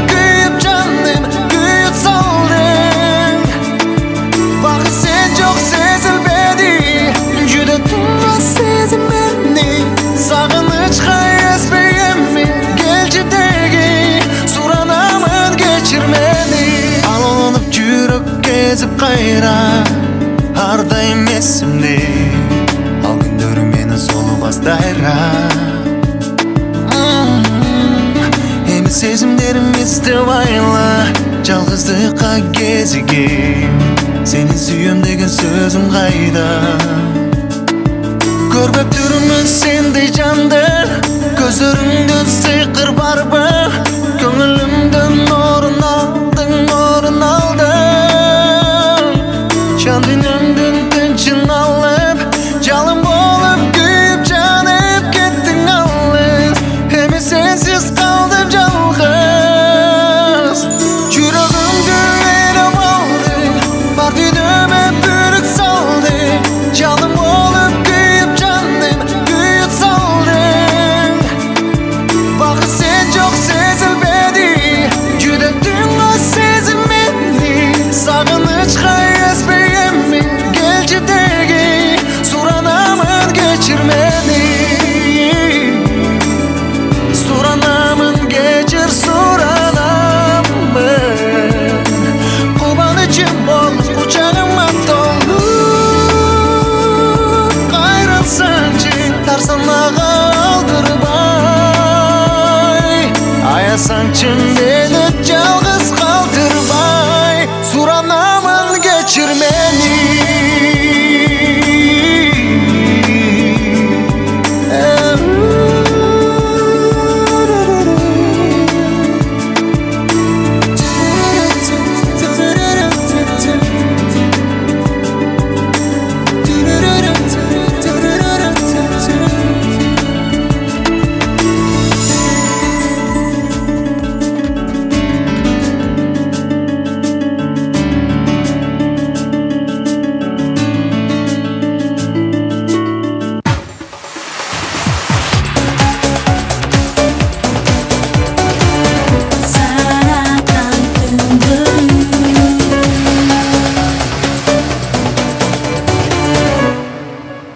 Жылдыздуу коногубуз бүгүнкү биздин Саратан түндөрү 2014-тө индеецтин образында Даниэль, эсеп азыркы учурда жети эки ардактуу угармандар жана көрөрмандар, ал эми сиз тараптан смс каттарды дагы күтөбүз. 6100 кыска сандарын узатыңыздар. Буга чейин биз суроо берип кеттик элек. Мезгили кайсы, жок, мезгил эмес, кайсыл ай эң кыска? Деген суроого. Бул жакта туура жооптор келген экен, декабрь дейт. Декабрь эмес, декабрь дейт, февраль дейт, август дегендер да келген экен. Бирок эң биринчилерден туура жоопту май деп узаткан экен. 5999 номер менен аяктаган абонент сизге бул кол чабаларды жана бул белекти ыйгарууга даярбыз. Тумар Чектеф медиа порталынан да ушундай сумка, футболка жана кружка. Эмне үчүн май? Анткени 3 эле тамгадан турат. 3 эле тамга, бардыгында март дегенде 4, апрель дегенде да ушундай улан бүтөт. Мен байкадым баягы август эмнеге мындай кыска деп көп эле айтышат. Анткени баягы август бүтөт атпайбы? Ошого деп ойлоп башташат. Бүтпөсүн депчи. Ошого балким. Демек биз да ушул угарманыбызды куттуктайбыз. Ал эми биз экинчи суроону дагы узаттык элек. Атасы баласына эмнени, жок, атасы баласына ал нерсени бере алат, бирок апасы ага бере албайт дегенде бул жерде узатышкан экен. Ген деп узаткан экен. Гена деп. Кан бере алат дейт. Жок, апасы деле мүмкүн бере алат. Ишиңиздерге ийгиликтерди каалайбыз. Фамилиясын бере алат деген бир 10-15 биздин угарманыбыз бар экен, бирок тилекке каршы фамилиясы дагы эмес. Фамилиясы дагы. Анткени көп өлкөлөрдө апасын деле фамилиясын алышат. Бирок бул нерсени баласына, баласынын атасы берет. Атасы берет. Балдар жакыныраак болгон фамилия деген. Эркектер бат эле табылса керек деп. Ал эми апасы тилекке каршы ал нерсени бере албайт экен. Эмнени ал? Биз туура жооптор дагы да болсо күтөбүз. Чамдаңыздар, эң алгачкылардан болуп узатыңыз. 6100 кыска сандарына Тумар сөзүнөн баштап. Жана дал ушул жоопко дагы биз дал ушундай белекти дагы берүүгө даярбыз. Сиз чалууну угуп жатасыз? Угуп жатам. Биз дагы угуп жатабыз. Алло, саламатсызбы? Алло, саламатсызбы, атыңыз? Атым Жамал. Жамал, кош келиңиз. Даниэль. Ай, Жамал, салам деле. Саламатсызбы. Жамал, оюнга даярсыз, Ооба. Дагы бир упай кошууга келиңиз. Оюнга даярсыз, Анда мен жанаттан бери оңой суроолор берип атам. Дагы сизге оңой суроо. Эмнени жерден алыш оңой, бирок алыска ыргытуу кыйын. Убакыт кетти, Жамал. Эмнени жерден алуу оңой, бирок Алыска ыргытуу кыйын да.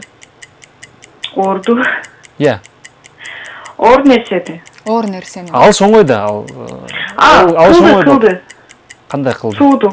Кыл дейт. Ошол сыяктуу нерсе. Сууну жерден алуу оңой, бирок алыска ыргытуу кыйын. Ыргыта албайсың. Суу жок, суу Мында алыска чачырып кетерет ал. Анчалык кетпейт да. Тигин анчалык канча аракет кылсаң да канчалык кете албайт. 20 секунд убактыбыз бар, шашалар да каарман Жамал. Жок. Бир аз жакын. Эмнени ыргыта албайбыз? Алыска кетпейт, Мына болду, багыт ушул акыркы багыт. Жиптүү. Жок, эми жип кетип кала берет. Жипти оросоңуз оор эле болуп калат, анан кийин ыргыта аласыз. Алыс. Аябай оңой. Чал табынбы. Иә.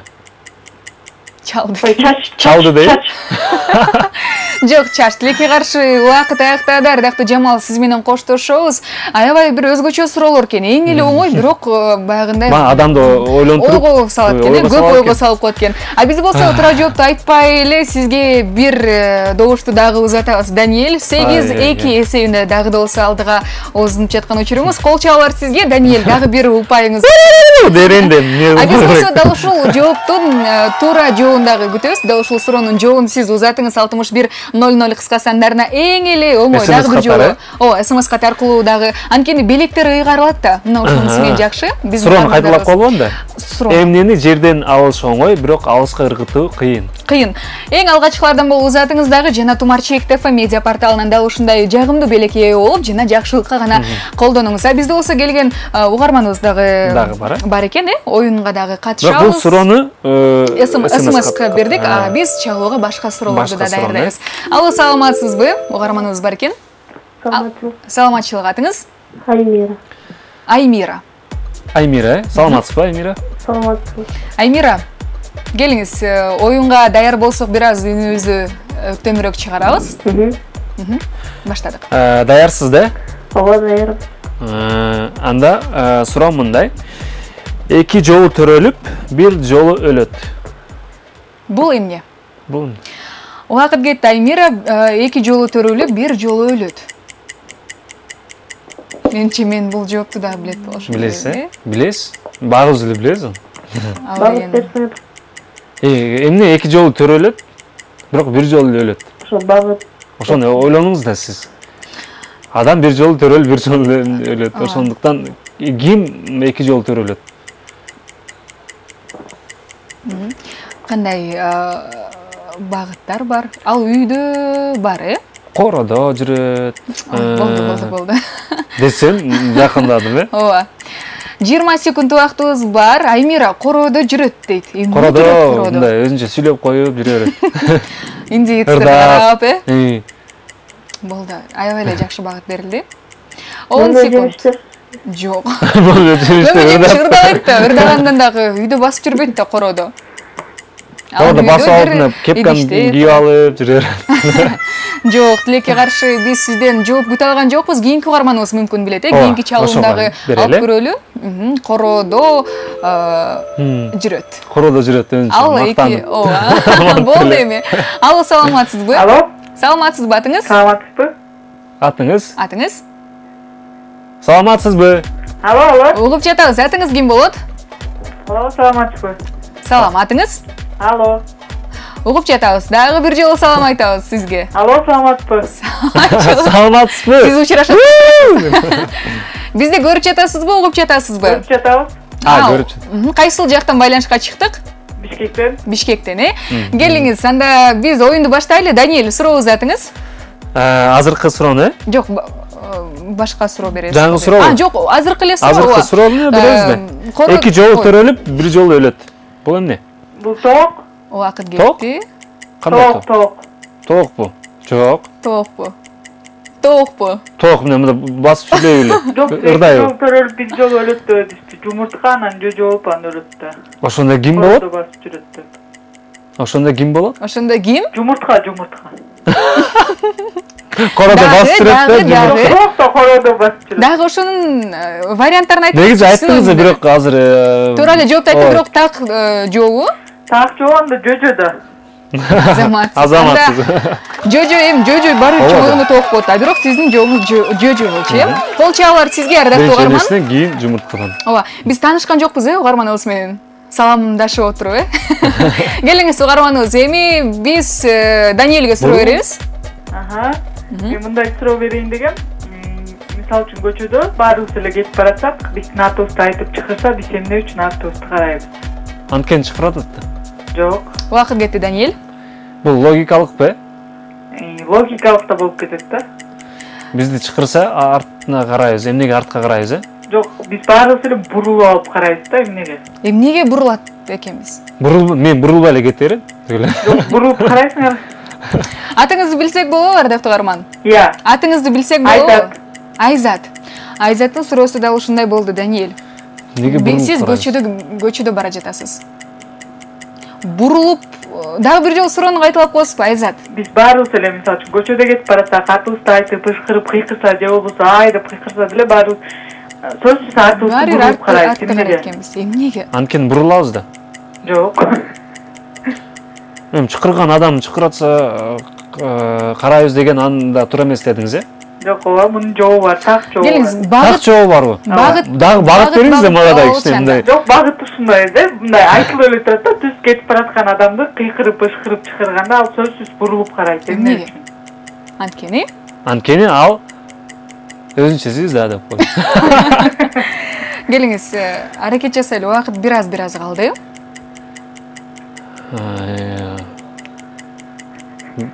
Варианттар.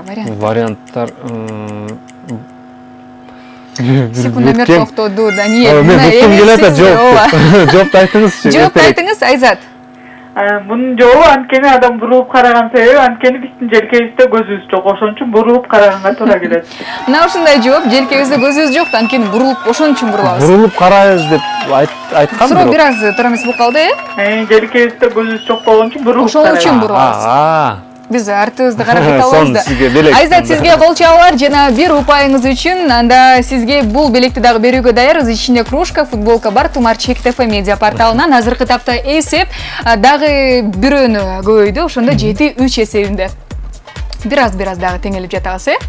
Биз, Айзат, ошондо сиз трубканы койбой туруңуз, белекти кайсыл жерден кантип алып кетериңизди биз сизге түшүндүрүп беребиз. А бизде болсо келген СМС каттар бар экен. Ишиңиздерге ийгиликтерди каалайм. Даниэль мага бардык ырларыңыз жагат, өзгөчө айрылуу деген ырыңыз абдан жакты. Клибиңизге дагы сөз жок дейт. Өзгөчө дейт, сиз жиниңиз келген жери абдан жакты дейт. Нуриза СМС кат узаткан экен, жана дал ошол ырыңыздан бир сапыр ырдап бериңизчи дейт, бир куплетин дейт. Азырбы? Ырдайлыбы? Ырдалы. Ырдайлы, келиңиз. Айрылуун, э? Айрылуу. Алыстап менден керемет, үстүмдөн муздак себеле, дүйнөнүн сырын көтөрүп, өзүмдү турам жемеле. Ayrılıp senden kaldım mı? Özümden azdım mı? Unutup beni kaldın mı? Emneden jazdın mı? Sadakam senden azmandı. Кол чабуулар, ардактуу Даниэль, Нуриза менче өзүнүн суроосуна жооп таба алды. Жана дагы айткан экен, образыңыз абдан жакты, жана сиз эң биринчиге татыктуусуз деген экен. Салам Даниэль дейт, ишиңизге ийгиликтерди каалайм. Мен сизди абдан жакшы көрөмүн дейт. Жана рахмат, мен да сизди жакшы көрөм. Жана түз эфирге келерде үндүктү союп, жана аны жеп алсаң керек дейт. 19-16 номеринен аяктаган абдан. Жок, жеэлекмин, чогуу жейбиз анда, келиңиздер деп. Дал ушундай суроолор эгерде сизде дагы бар болсо, анда биз кабыл алууга даярбыз. 6100 кыска сандарына узатыңыз, Тумар сөзүнөн баштап. Ал эми биз бир музыкалык чыгармага дагы кезектеребиз. Андан соң кайрадан оюнубузду улантабыз жана белектерди дагы берүүгө даярбыз.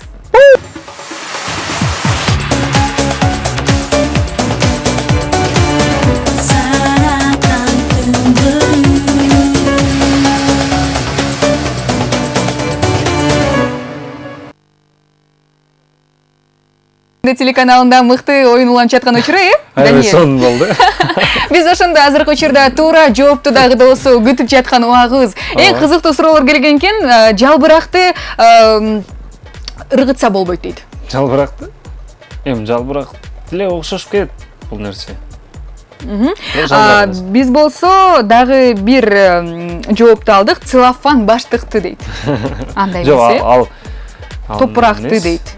Тилекке каршы азыркы учурда бизде туура жооп жок экен. Жана берки биринчи жообубуз бар эле, баласы атасына эмнени берип алат, башкача айтканда бар экен. Эң алгачкылардан болуп биринчи туура жоопту узаткан 0806 номери менен аяктаган абонент сизди куттуктайбыз. Бул колчаларды сизге арнайбыз. Анткени бул атасынын аты деп келген экен. Отчествосы, башкача айтканда. Сизге бул белекти ыйгарууга даярбыз. Тумар Чек ТФ медиа порталындагы дал ушул баштыкча жана ичинде сумка, ичинде футболка жана кружка дагы бар. Даниэль, экинчи суроону биз тилекке каршы кабыл албай калдык окшойт. Жообун айтып койт окшойбуз, бирок көптөгөн жооптор келген экен. Ошондо биз карды дагы ыргыта албайт экенбиз, кумду ыргыта албайт экенбиз. Пух болчу, Пух деп коет бул нерсени. Жерден алыш оңой, бирок ыргытыш. Баягы бул подушкаларда да бар.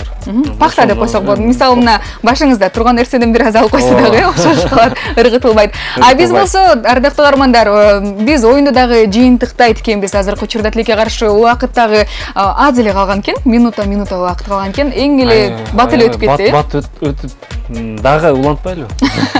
Ооба, эми кийинки оюндарда сөзсүз түрдө улантабыз. Даниэль, оюн кандай болду? Жактыбы? Оюн жакты. Мага эң негизгиси баягы сиздин баягы буга чейин радиодо алып жүрүп эмне кылганда башкача болчусуз.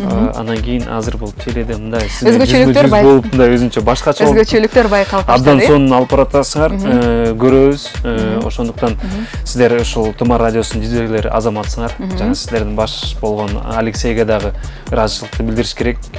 Анан ушул Култаев продакшн экөө биргелешкен ушул могу студияны жасалгандагы нелер да абдан сонун болот.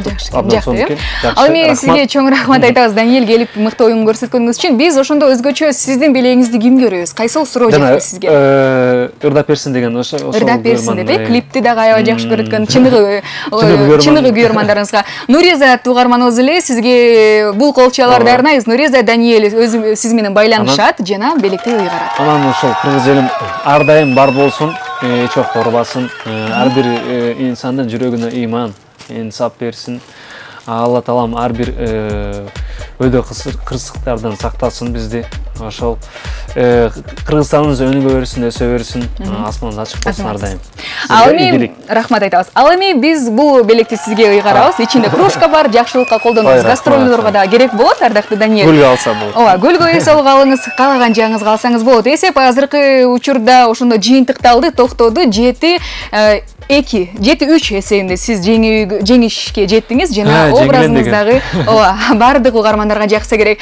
Биз болсо ардактуу угармандар коштошобуз. Бул жуманы дагы жыйынтыктайбыз. Эми дүйшөмбү күнү кайрадан Саратан түндөрү 2014кө дагы сизди чакырабыз. Интеллектуалдык таймашта ойноңуз, жылдыздар менен мыкты образдар дагы сиз үчүн арналат. Жалпыңыздарга бейпил түн каалайбыз. Кызмат болгон Айжан Турдалиева.